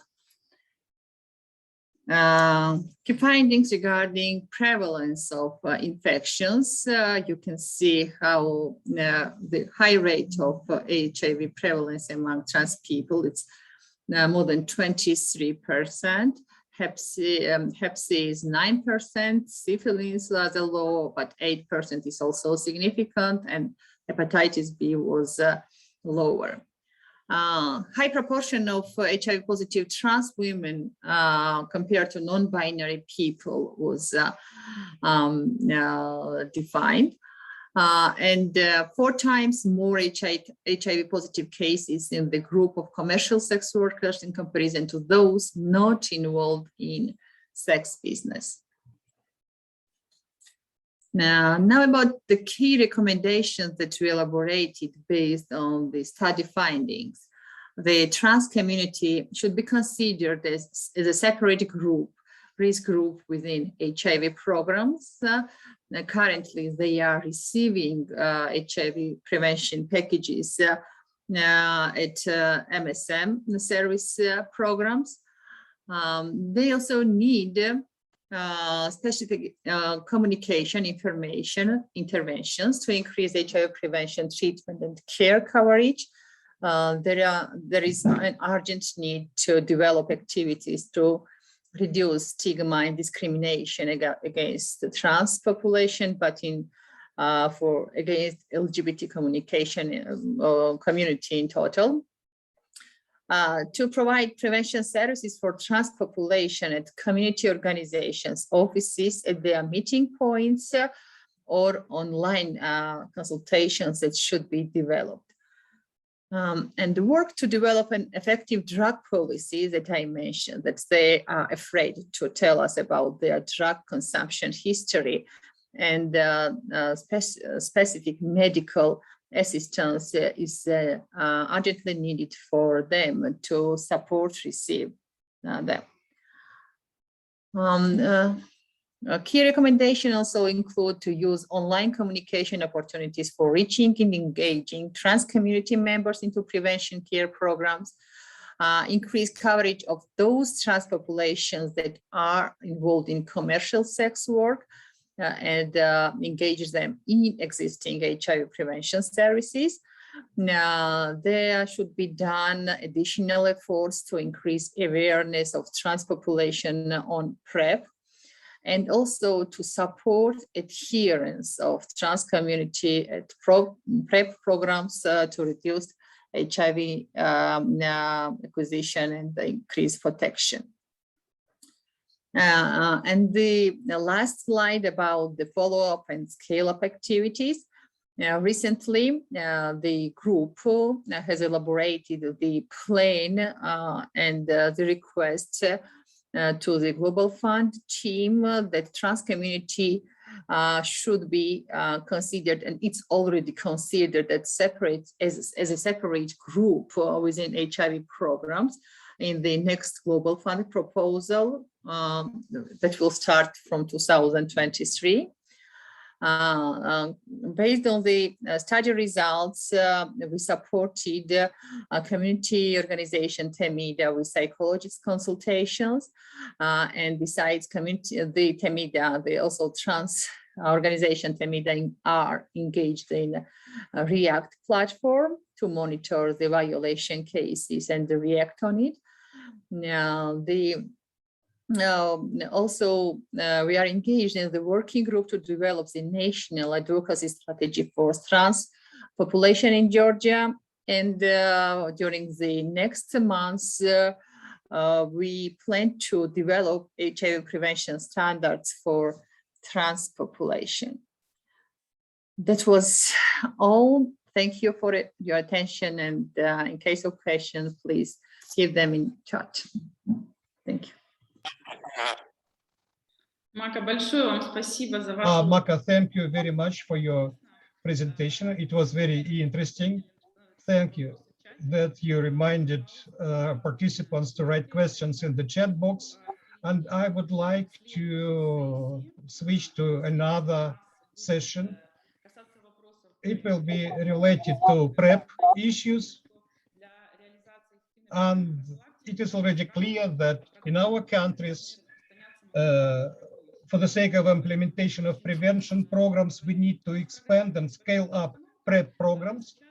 We are now slightly changing the order of presentations, and I'm giving the floor to present the results of operational study in Moldova. Evgeny Goloshapov from the Positive Initiative Organization in Moldova will give you the presentation. Thank you very much.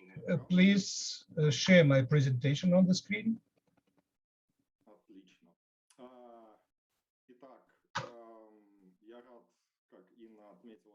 As Inna said, I am glad to share the results of operational study on the implementation of PrEP in Moldova. And within this study, we had three objectives: to document the existing activities and evaluate PrEP practice, to document and assess major social, behavioral, and external barriers and challenges, and to develop recommendations. Now, a few words about methodology. We developed it on the basis of a human rights-based approach, HRBA, in our country, and the interrelated essential elements of the right to health, which includes availability, accessibility, non-discrimination, physical accessibility, economic accessibility, affordability, information accessibility, acceptability, and quality. So on the basis of these key elements, we developed our recommendations. Our target group was people who already had PrEP for at least 6 months, and social workers who consult the clients on PrEP. This study was conducted in December 2020, April 2021. We had 111 respondents, one focus group with MSM was conducted, and 13 individual interviews with health workers, social workers, and partners. And I would like to express my gratitude to participants and supporters of this study, and to the community organizations which helped us to conduct this study. And we developed 61 conclusions and 39 recommendations on the basis of this study. First of recommendation and conclusion was related to the availability. And we were glad to see that Moldova was the first post-Soviet country which officially introduced free delivery of PrEP on the national level. And we are proud of it. It was done in February 2018. Also, we found that we have a very high level of availability of PrEP in the country. All necessary documents were approved. All necessary funds were allocated for the procurement of these medicines. Also, infrastructure was developed on the entire territory of the country. And you should maybe, you may need to know that we have a frozen military conflict on our territory in Transnistria, but still we covered this territory as well. And also we organized training for health workers, doctors, and social workers. So we developed the following recommendations. We need to expand the delivery of PrEP and link it to the decentralization of services. Now it is provided in 6 cities in the country, including Transnistria. We want to go more to the regions of the country and link it to the decentralization of treatment services. Also, we need to introduce new WHO guidelines on PrEP. We need to study international experience to provide PrEP to people who inject drugs, to prisoners. Also, for people who already are taking PrEP and who are using injecting drugs, we also need to focus more. We need to continue training health workers and social workers and to increase the number of specialists who will provide high quality counseling on PrEP. And of course, we need to further participate in regional and international cooperation.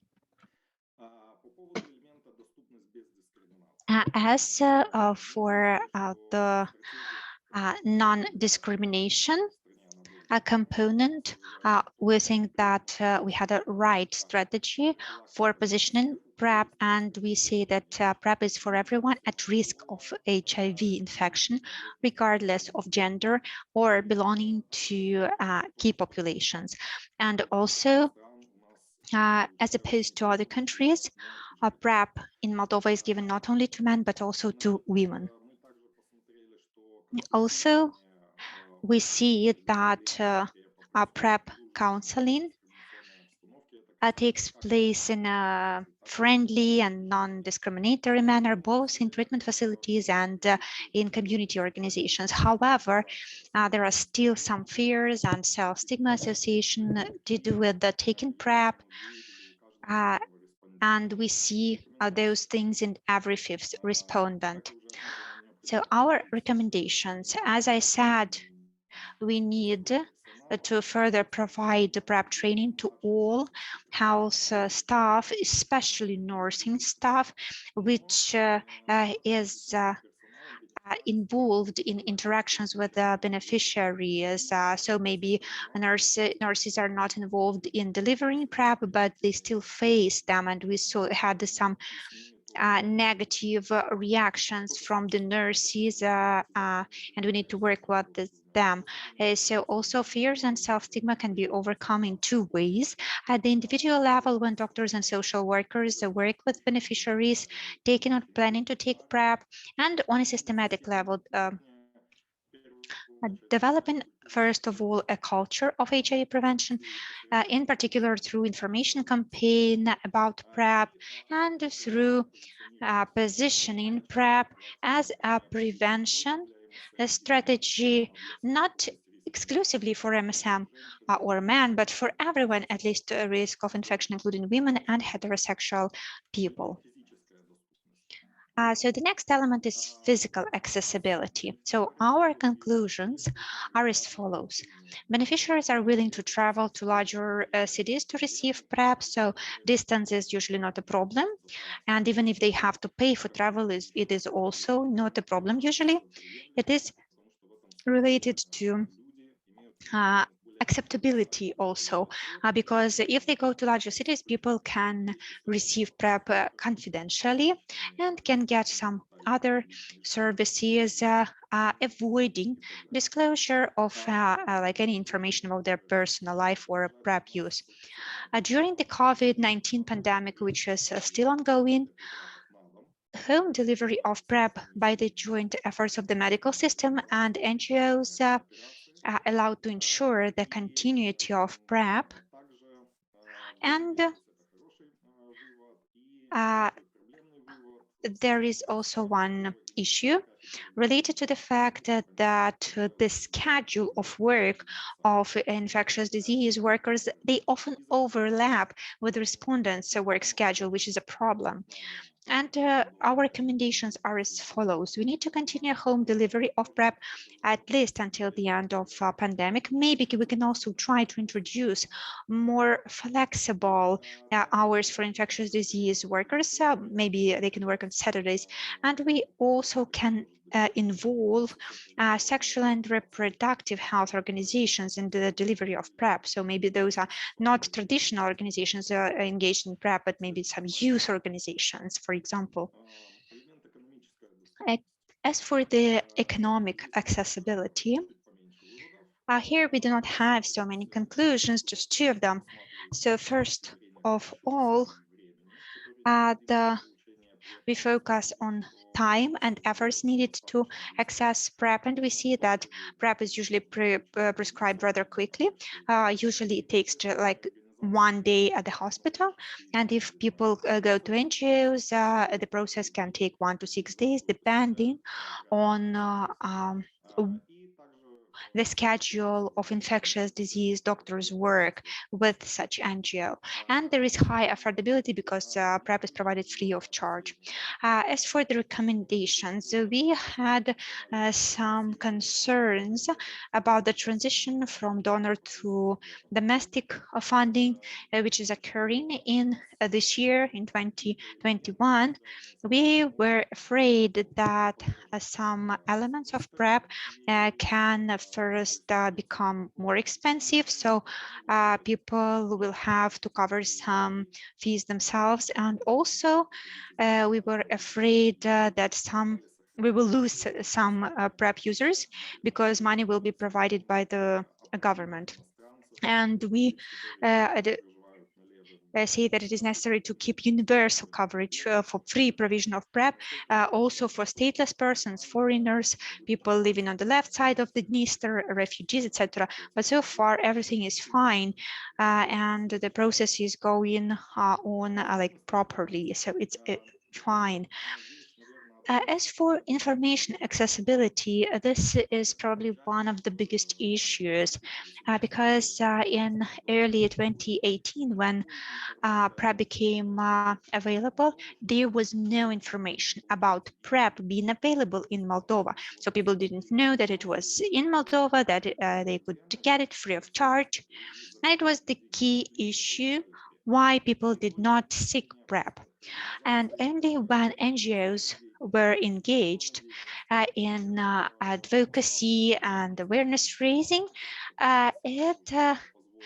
it was strategically correct because it allowed to engage beneficiaries and for the beneficiaries to learn about PrEP. And also we saw that NGO social workers are the main advocate and ambassadors of PrEP among people vulnerable to HIV. Another aspect of information accessibility is related to the fact that respondents, as we see, want to receive information in the state language and in Russian. And respondents said that they were satisfied with their attitude and attentiveness of doctors and social workers during counseling prescription of PrEP. And also we need to look at beneficiaries as an important source of information about PrEP and dissemination of such information, because the beneficiaries, they usually keep in contact with other potential beneficiaries and users of PrEP. So this word of mouth can be an effective tool to disseminate information. So our recommendations: to use at least 2 languages, national language and Russian language, to provide all information and to conduct information campaigns, and also to translate PrEP instructions into the 2 languages and provide information informed consent forms also in the same languages, and also information in health facilities should be also available in Russian and international language, because now some information is only available in English or French or some other language, so our people cannot read this information.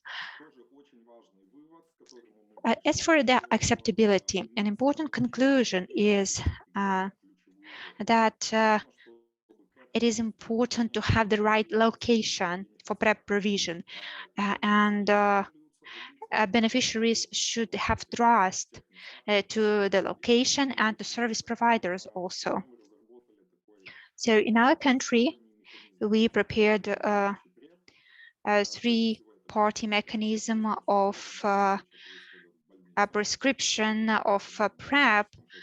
So it's like medical PrEP when counseling and prescription of PrEP is conducted in the hospitals. And also we implemented 2 more formats: mixed PrEP with community-based counseling, followed by PrEP prescription at the hospital, and also community PrEP when both counseling and prescription of PrEP happening in community-based organizations. And in this case, an infectious disease doctor comes to the office of a CSO and provides consultations to the beneficiaries there. We also have a number of concerns, especially for the MSM group. So MSM were concerned about the with the fact that PrEP is not anonymous and they had to show their passport to get it. And also half of MSM were uncomfortable disclosing the details of their sex life to healthcare providers. It is, by the way, also one of the factors why community-based PrEP is most popular.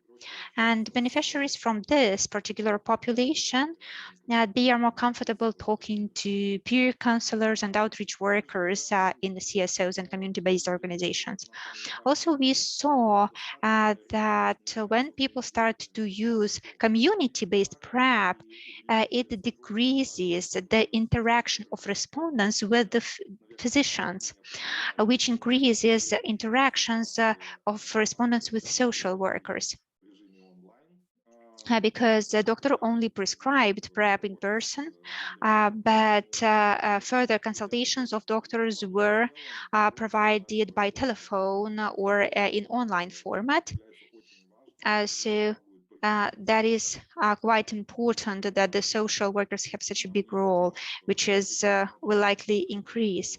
About the recommendations, so we need to have all 3 mechanisms of PrEP prescription recorded in the clinical protocol.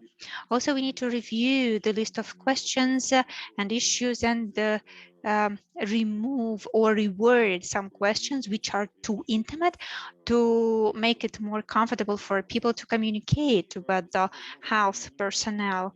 And also, it is important to introduce the possibility of obtaining PrEP anonymously. So it can be done when people purchase PrEP in pharmacies based on a doctor prescription. So the next element is quality. So again, respondents are satisfied with the quality of medical and counseling services provided by doctors and social workers. 9 out of 10 respondents think PrEP is effective, and 8 out of 10 are willing to recommend PrEP to others. The problems that we saw is lack of trust in the effectiveness of PrEP and unwillingness to, as people say, poison themselves with pills. So this is an argument which we can often see.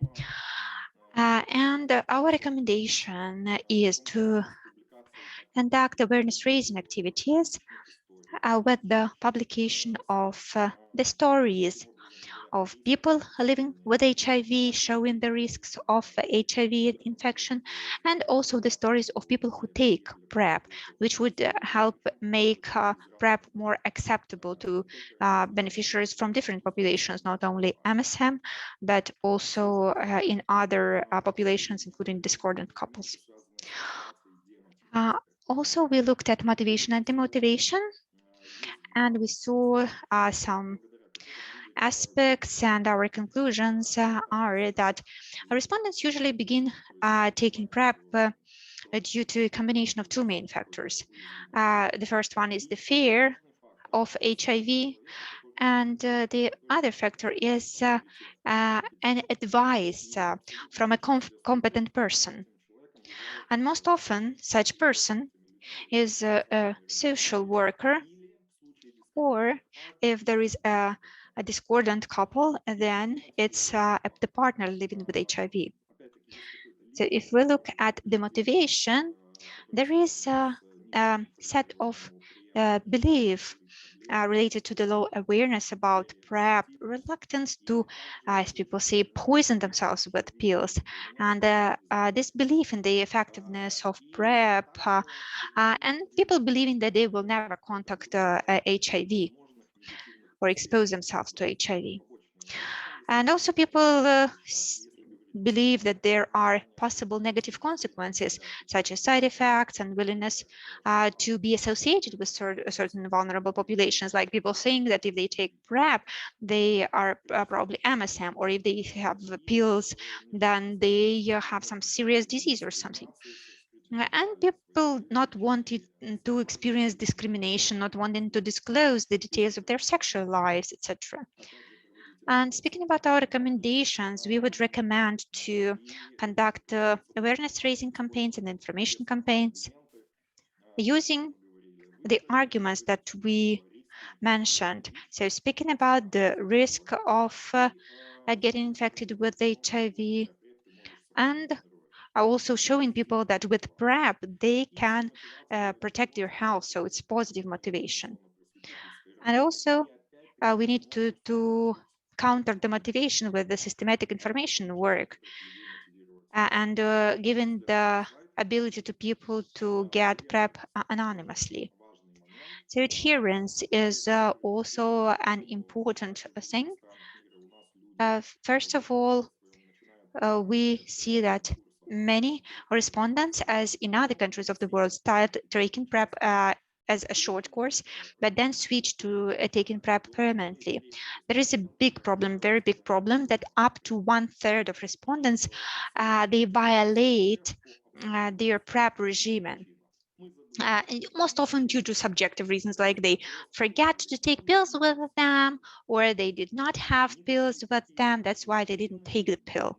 So usually other reasons, they are not so significant. And also we saw that this idea about that the people will stop using condoms when they start taking PrEP, it was not confirmed because only 14% of respondents said that they started using condoms less frequently. So recommendation is that to strengthen work to build the adherence of beneficiaries to their PrEP regimes through setting alarms on their cell phones or reminding them about the risk of HIV infection in case if they violate the regimen. I want to speak about stopping PrEP. So in the research study, we saw that only 15% of respondents, they decided to stop taking PrEP. The main reasons for discontinuing PrEP were achievement of undetectable viral load by the partner living with HIV or discovery of the respondent's HIV positive status. So in 3 years of PrEP implementation in 2018-2020, we had 6 beneficiaries who took PrEP and were infected with HIV. 3 of them, we found out that they were in their window period at the time when they began taking PrEP, and 3 were infected with HIV because they violated their PrEP regimen. And we also documented that there were some changes in the scheme of handing out a PrEP. So we planned in the beginning to give a PrEP for 3 months from the very beginning, but then we decided that at first we will give out 1 month stock of PrEP for timely identification of beneficiaries in the window period. So about our recommendations, there is a need to strengthen the work on building adherence to PrEP among the beneficiaries, to document 1 month dispense of PrEP in the clinical protocol, and also it is needed to collect the personalized statistics on the number of individuals who discontinued PrEP and the reasons for discontinuation. Thank you for your attention. I will be happy to answer your questions. Сейчас посмотрю и отвечу. А мы переходим к следующей презентации. И следующая презентация у нас будет презентован опыт из Северной Македонии. Виктор Семеновский из организации «Вместе сильнее» расскажет и представит результаты операционного исследования, также по PrEP, которое было проведено в Северной Македонии. Пожалуйста, Виктор, вам слово. Hi everyone. I guess that was my introduction. I unfortunately don't understand Russian, but I think that was it. That was my cue to start. Just wait for me to share my screen. Is this okay? Can you all see the presentation? Yes, yes. Okay, perfect. So I'm Victor. Greetings from North Macedonia. Good afternoon, everyone. I congratulate you on your really nice and informative presentations. They were really good, and we enjoyed hearing your experiences. Today, I will be presenting for our operational research about the introduction of pre-exposure prophylaxis for HIV in North Macedonia, which is actually a demonstration project to determine the feasibility and acceptability of PrEP provision in our country. This lovely illustration that we have here is the front side of our newest PrEP brochure. We just wanted to share because we think it looks really nice. So yeah, the history and realization of the PrEP pilot in North Macedonia is the following. As first talks, we have talked about PrEP until 2018, where there was initial talks about providing PrEP to our country. The SOS project, the Alliance for Public Health and the Global Fund all followed us and helped us during these preliminary times. Finally, in 2020, we drafted a protocol for a PrEP pilot with the help of WHO and of course our partners of from the SOS project and the Alliance for Public Health, to finally in 2001 implement and start the PrEP pilot with a collaborative effort of Stronger Together, that is my organization, and the Clinic of Infectious Diseases, which is the hub of PrEP at the moment in North Macedonia. The pilot protocol is focused on demonstrating how the PrEP provision would become available through the national healthcare system in North Macedonia. With this demonstration pilot project, we aim to assess the feasibility and acceptability of offering PrEP in clinical and community-based settings in North Macedonia, with a primary focus of service provision to MSM and other risk groups who are at increased risk for HIV infection.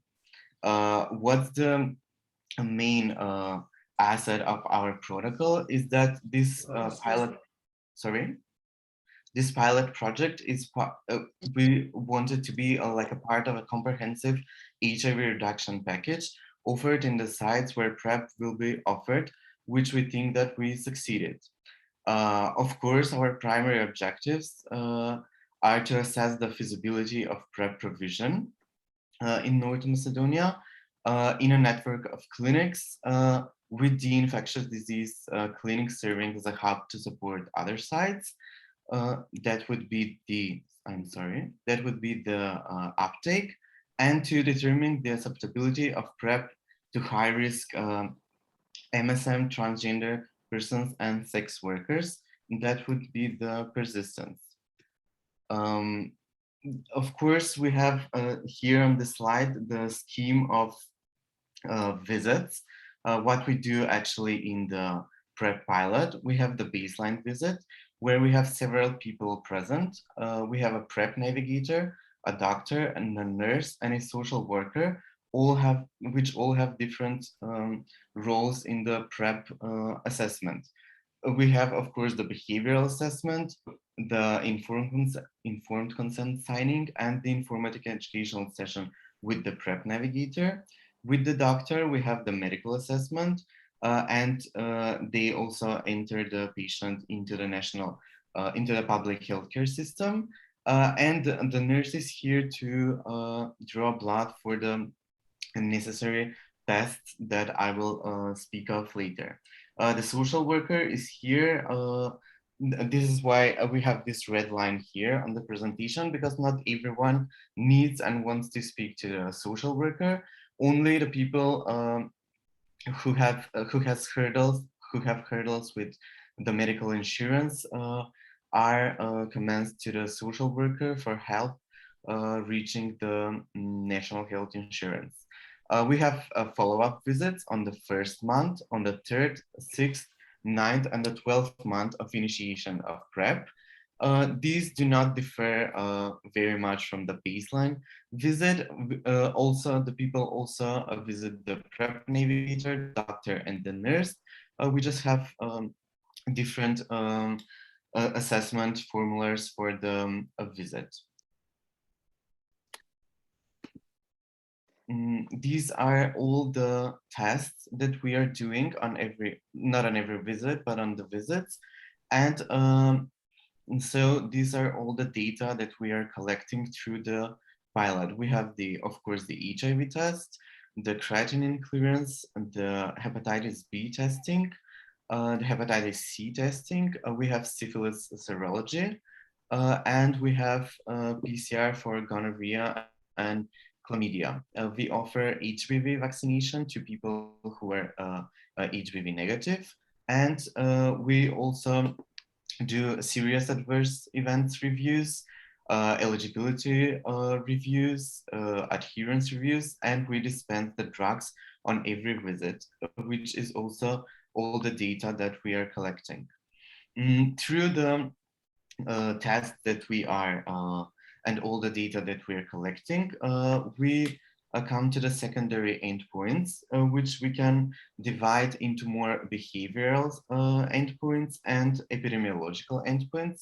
The behavioral endpoints are, of course, the adherence and the proportion of the people who are taking PrEP and how they are taking it.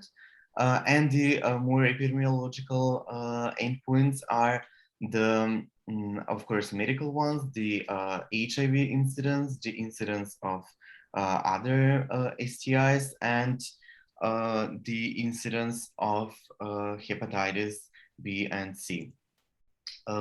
Oops, I'm missing a slide here. There used to be a slide here on how we differ from other pilot protocols to the best of our knowledge. We offer not only the daily regimen of taking PrEP, but also the PrEP on demand, so the 2-1-1 option. We offer the HPV vaccine, of course, for free, to all the people who are HPV negative. We do not have only MSN, but also transgender people and sex workers. And we do a mobile PrEP service. Then I come to this slide. The mobile PrEP service is a, we believe it is a novel concept that we have built upon the concept of mobile HIV testing that we have a very successful story with in our country. This is with help of our partner organization HERA. What is this? Basically, we do go to another towns or cities in North Macedonia, and all of the PrEP services that we are offering at our central hub or the infectious disease clinic, we offer them through the this PrEP outreach service.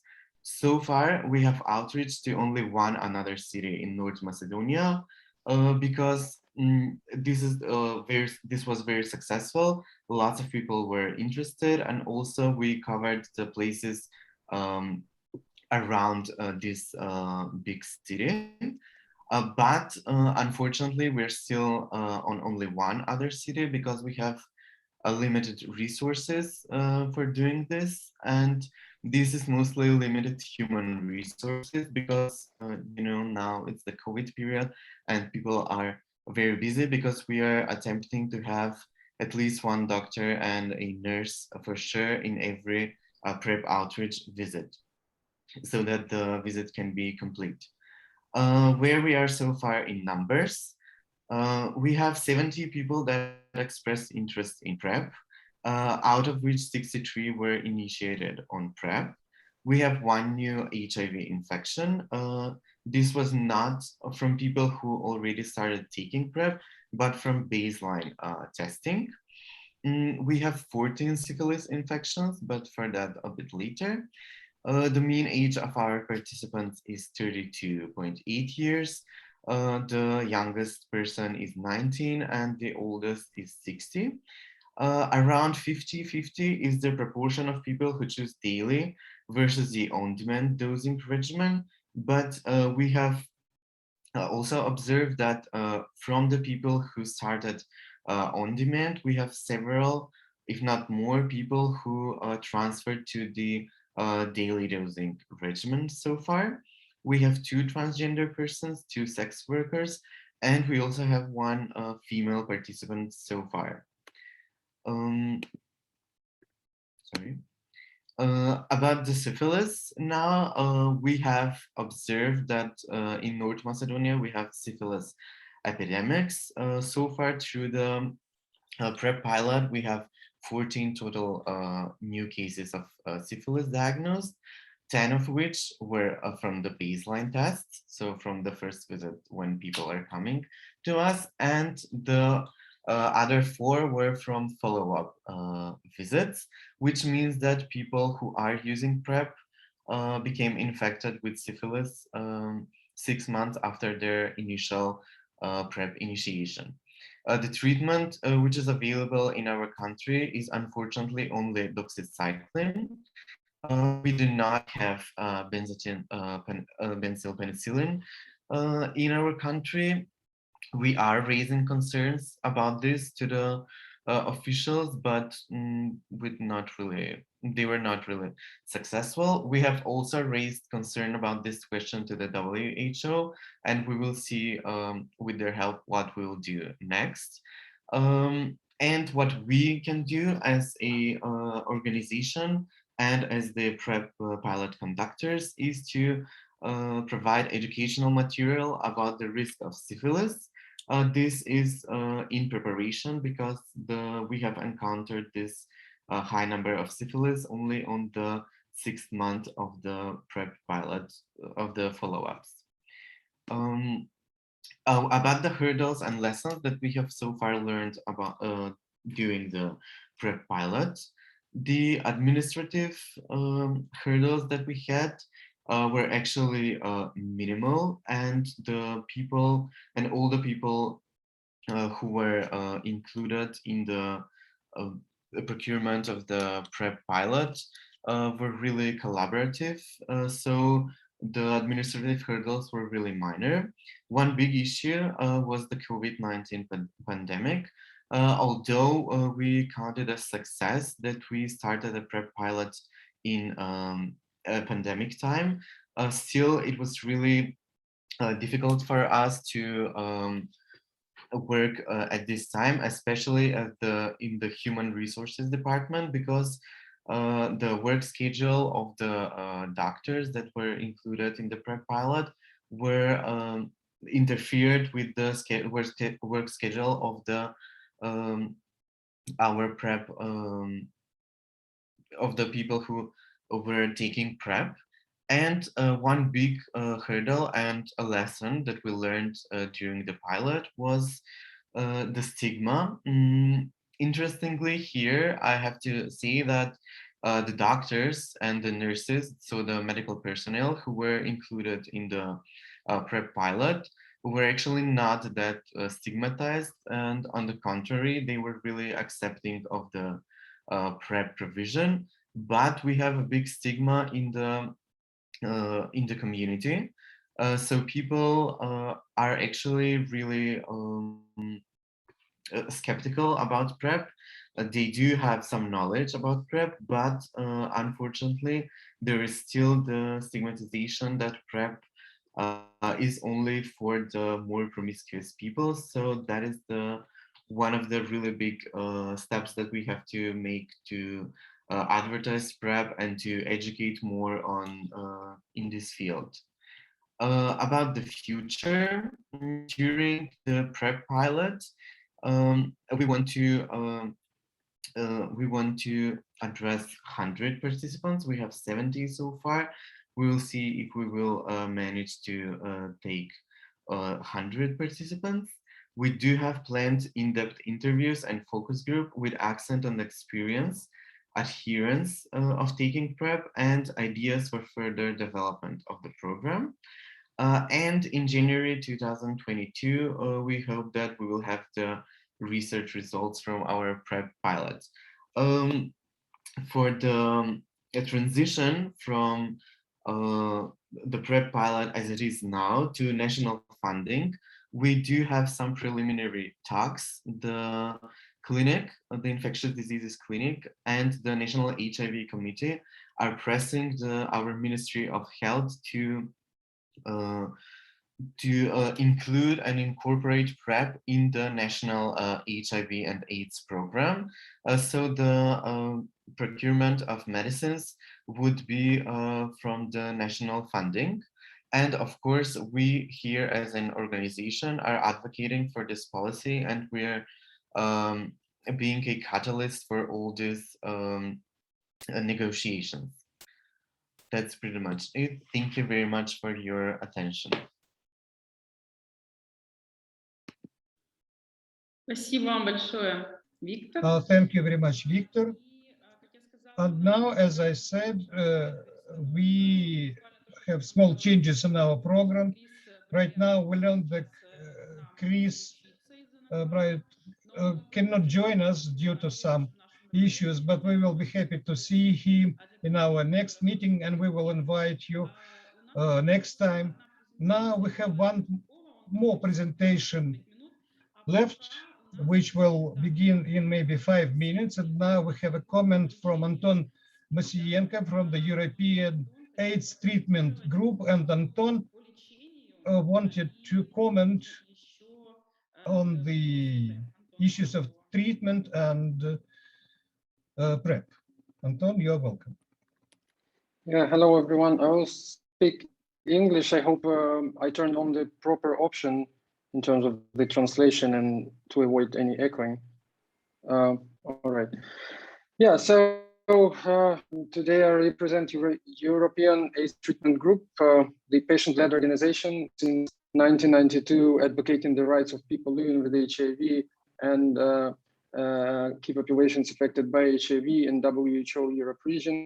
And we represent the diversity of 2.3 million people living with HIV in Europe and their communities. Actually, as Inna mentioned, my initial comments was related to access to treatment session, but just a few thoughts come into my mind. And now when I have this opportunity to do some summarizing comment, and also it's quite important that I'm not speaking kind of instead of Chris.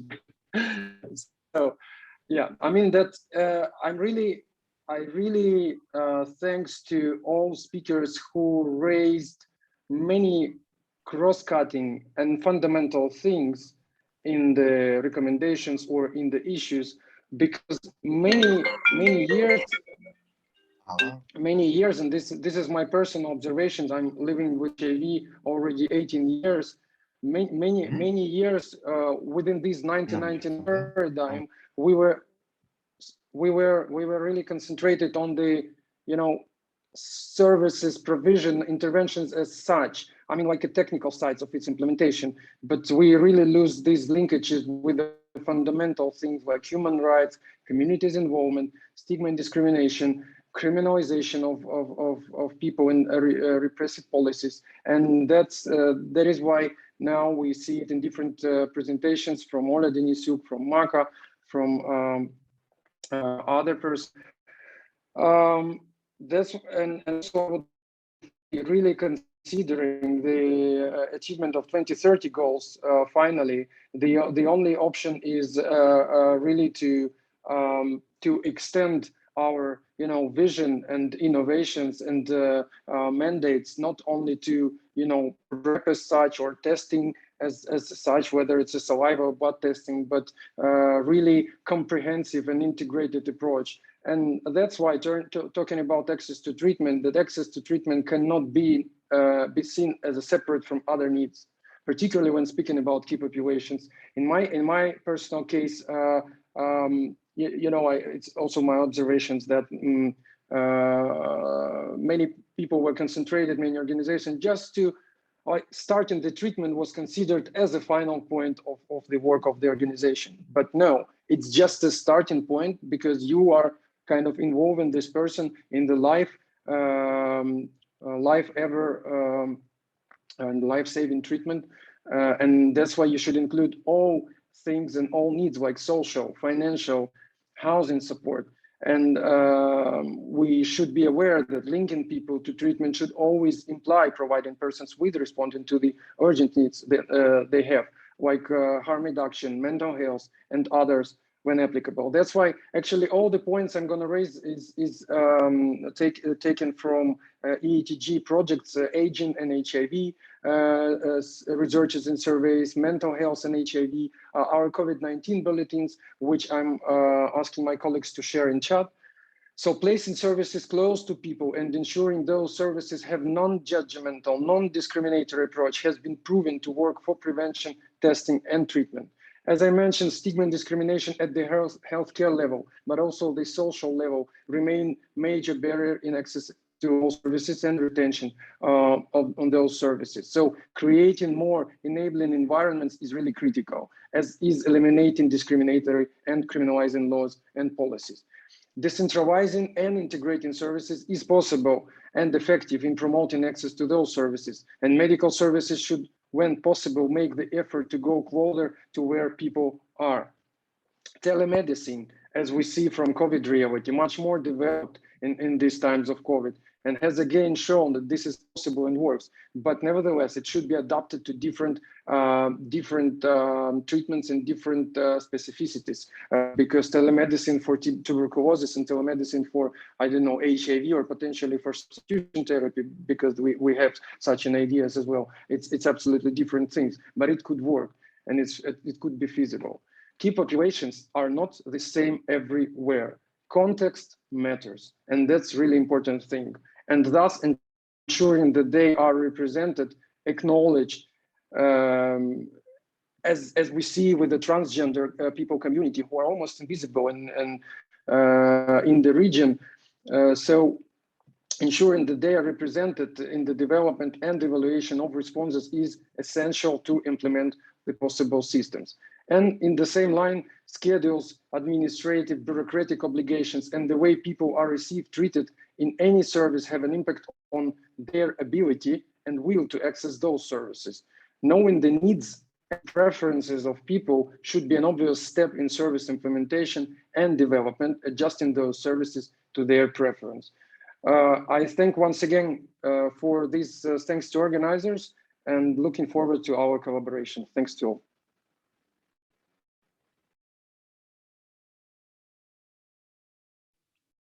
Большое спасибо, Антон. И у нас сейчас спикер еще наш Николай. Thanks a lot, Anton. And our next speaker is not yet here. So now we will sum up the results of our dialogue. And I would like to give the floor to Tatiana Deshka from Alliance for Public Health, who will draw the conclusions of today's dialogue and discussion that we had today. So over to you, Tatiana.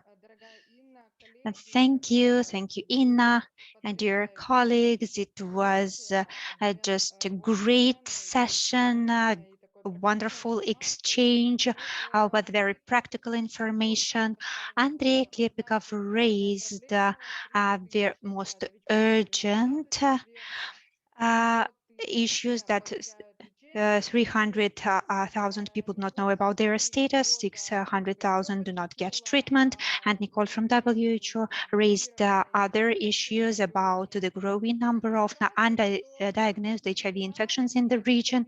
But I'm happy that today's webinar and the interventions shared today showed us the approaches which will help us to improve the situation. All the operational research were carried out in 2019-2020 during the COVID pandemic, and they were able to achieve the targets in terms of prevention and linkage to care, and they were adjusted to the COVID context, so they were not only possible but even more attractive sometimes.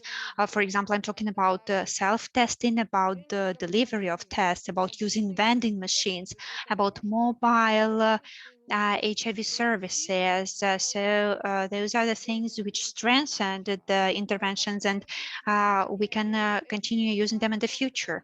So also we saw a number of interesting aspects which were kind of the side effects and raising such issues as like the intimate character or nature of providing services. It was interesting that in Georgia, 50% of people who did self-testing, they did it with someone, not alone, and they felt comfortable. Moldova was talking about community prep, that communities make this intervention stronger. In Ukraine, people talked about the importance of working in smaller towns. 45% of self-testing kits were from smaller towns or villages. In Russia, we heard that chemsex is a predictor of HIV in St. Petersburg. It was interesting to listen about PrEP implementation in prisons in Zambia. But what was kind of concerning and negative is the low scale of those interventions. And unfortunately, this is what we see in our region. Those interventions are important and they are implemented in a wider scale in many other countries. So we see that in Georgia, we see just hundreds of tests, like thousands of self-tests in Ukraine. But in Zambia, where out of 1 million of people living with HIV, 80% get treatment, we see this contrast with our region. So we need to have larger scale interventions. So we also were speaking about the barriers, like why we do not have this larger scale of those interventions.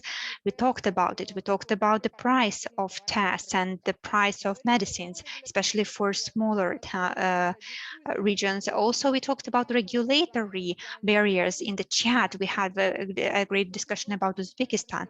This is what had to be regulated even yesterday or the day before yesterday, but still those things are not regulated in some countries. So the WHO guidelines are not used in all countries on self-testing.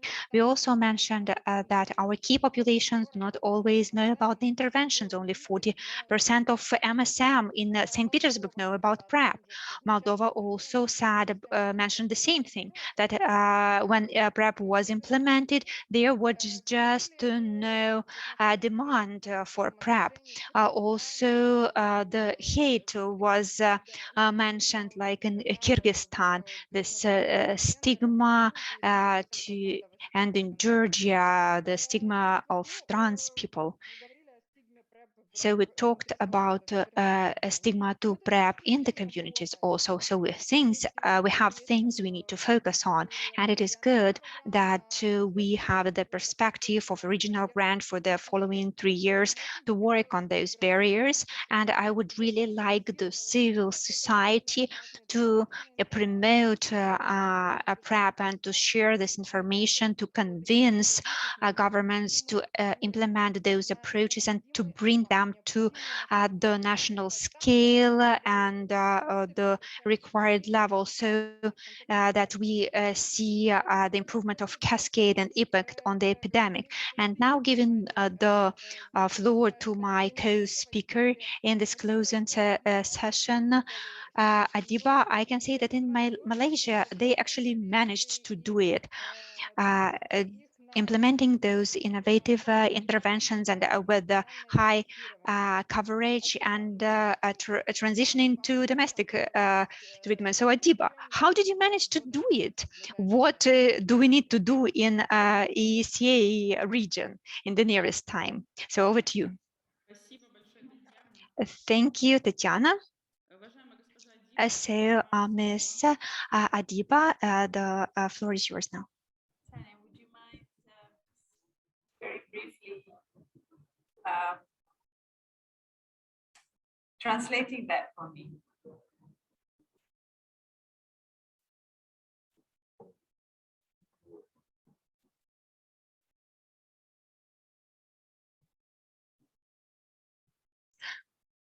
So you would like for the question to be okay. Thank you. translated? I had the opportunity to listen to many of the presentations and enjoyed them very much. And congratulations on the wonderful work that's being done throughout the region to scale up evidence-based HIV prevention and treatment services, particularly in many areas where the settings may not be so easy to do, given the levels of stigma and discrimination and criminalization that's experienced around the region.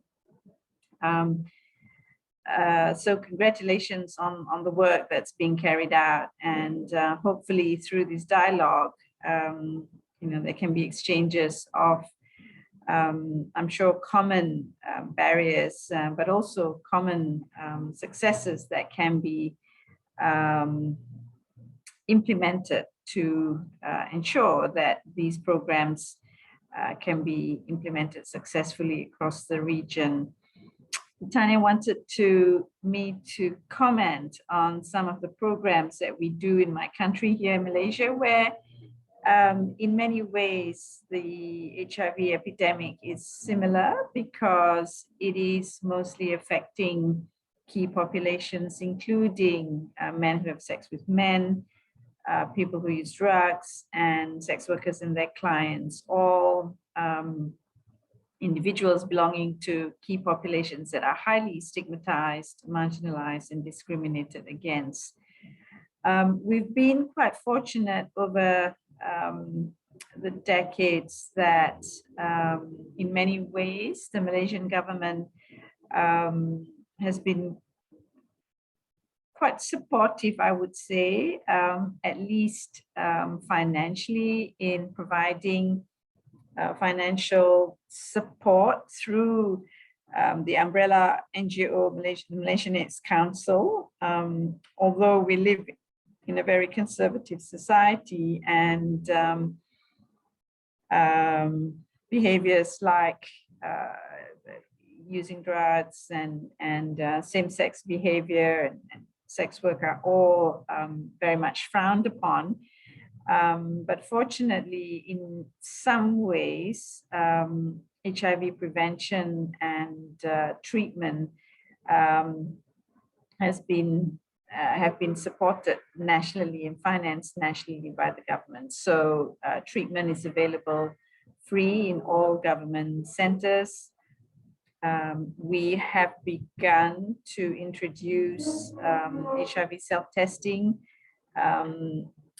through internet-based access, supported by the Malaysian AIDS Council.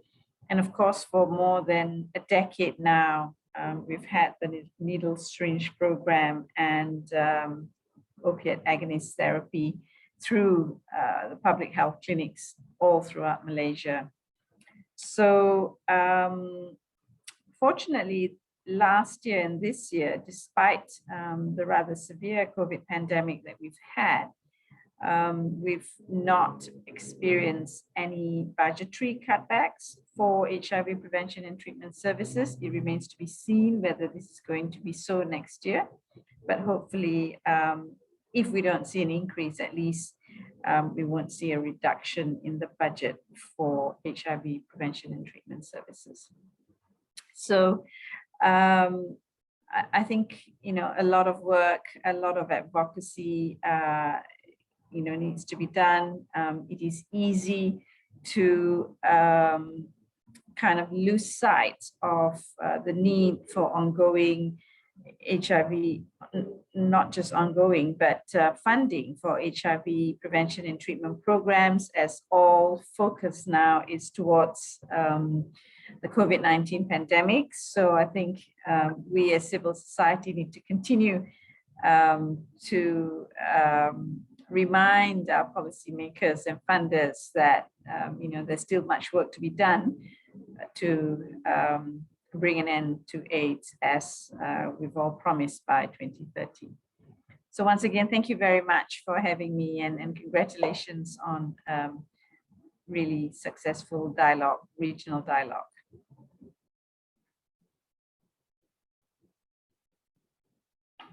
Спасибо большое, уважаемые коллеги. Thank you. Dear colleagues, I see that another speaker joined us who was supposed to speak earlier this session. So I suggest to listen to one other short presentation and then we can wrap up. So thank you, everybody. We are running out of time, I see, but if you would like to listen to Nikolai Luchenko from ECOM, please stay with us. Hello again, dear colleagues. I am sorry for being late because I had an overlap because we had a session of the ethics committee to get an ethics approval. So I hope that in 5 or 7 minutes, I will be able to tell you what we are doing now. And I would like to talk about the regional situation with PrEP in Eastern Europe and Central Asia. So I hope that you see my presentation now. My name is Nikolai Luchenkov. I'm a project coordinator in EECA. And today I would like to tell you about what is going on with PrEP in EECA region. And listening to previous speakers, including my colleague from Moldova, I understood that many topics that I addressed in my presentation, they were already covered, but currently we are in an interesting a moment of time when some projects in the area of PrEP, they have already started. Some other countries plan to start PrEP implementation. Unfortunately, in some countries, we see uncertainty, and we are not sure what is going to happen with PrEP projects in those countries. I'm sure that it will not be a secret for you that Ukraine covers most clients with the PrEP services. And in Ukraine, it was one of the first PrEP projects together with Georgia and Moldova. Unfortunately, so far, it is not clear what will happen with PrEP in Russia, Armenia, and Azerbaijan. It is related to different structural and institutional factors existing in those countries, but still we hope that pre-exposure prophylaxis as HIV prevention will be implemented at least in CSOs. Within our ECOM project, capacity project, we provide technical assistance to the countries in which PrEP projects are already being implemented or are planning to start their activities. Besides, we provide support to the countries because we see that some countries which have already started PrEP programs, they can benefit from the experience of other countries that are providing access to PrEP to their citizens and clients. Of course, it should be done with taking into consideration our online life now and training and work with people, which is now being conducted online, especially work with doctors and NGOs. Regional consultations on PrEP in EECA countries is not possible maybe right now, but maybe we need to collect best practices, issue one document so that all our countries of our region could use these best practices. What challenges we face during our activities? Of course, the main challenge, the main problem is a relative limited amount of resources and services which are related to pre-exposure prophylaxis. And not all projects can provide the comprehensive services described in the guidelines due to the limited resources. Of course, there is low awareness within the community, especially MSM community, about the method of pre-exposure prophylaxis, and low awareness about the awareness of different options of PrEP, ongoing or on-demand intake.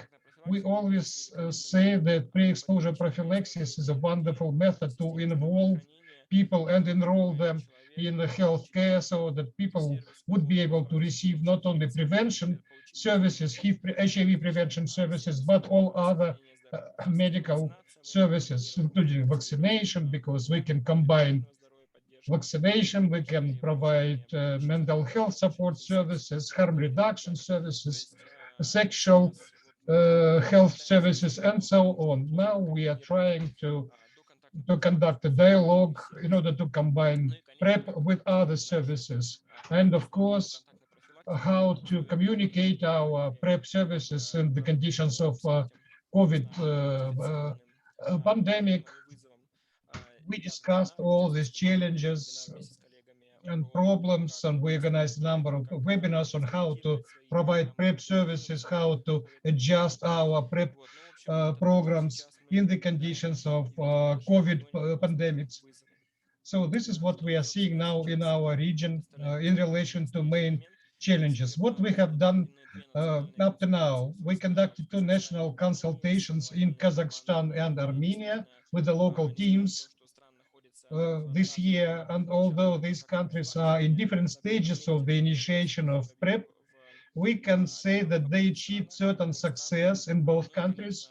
And of course, Kazakhstan, which started implementing PrEP relatively not so long ago, is doing very good successful steps. And at our next meeting, we will be able to share the experience of our colleagues from Kazakhstan, because it is very inspiring. So we provided some technical support to translate comparative analysis of the national and international guidelines on PrEP and PEP in Armenia. Why I was late, we discussed a cross-sectional study on the impact of COVID-19 on people taking PrEP and on their sexual behavior in Ukraine.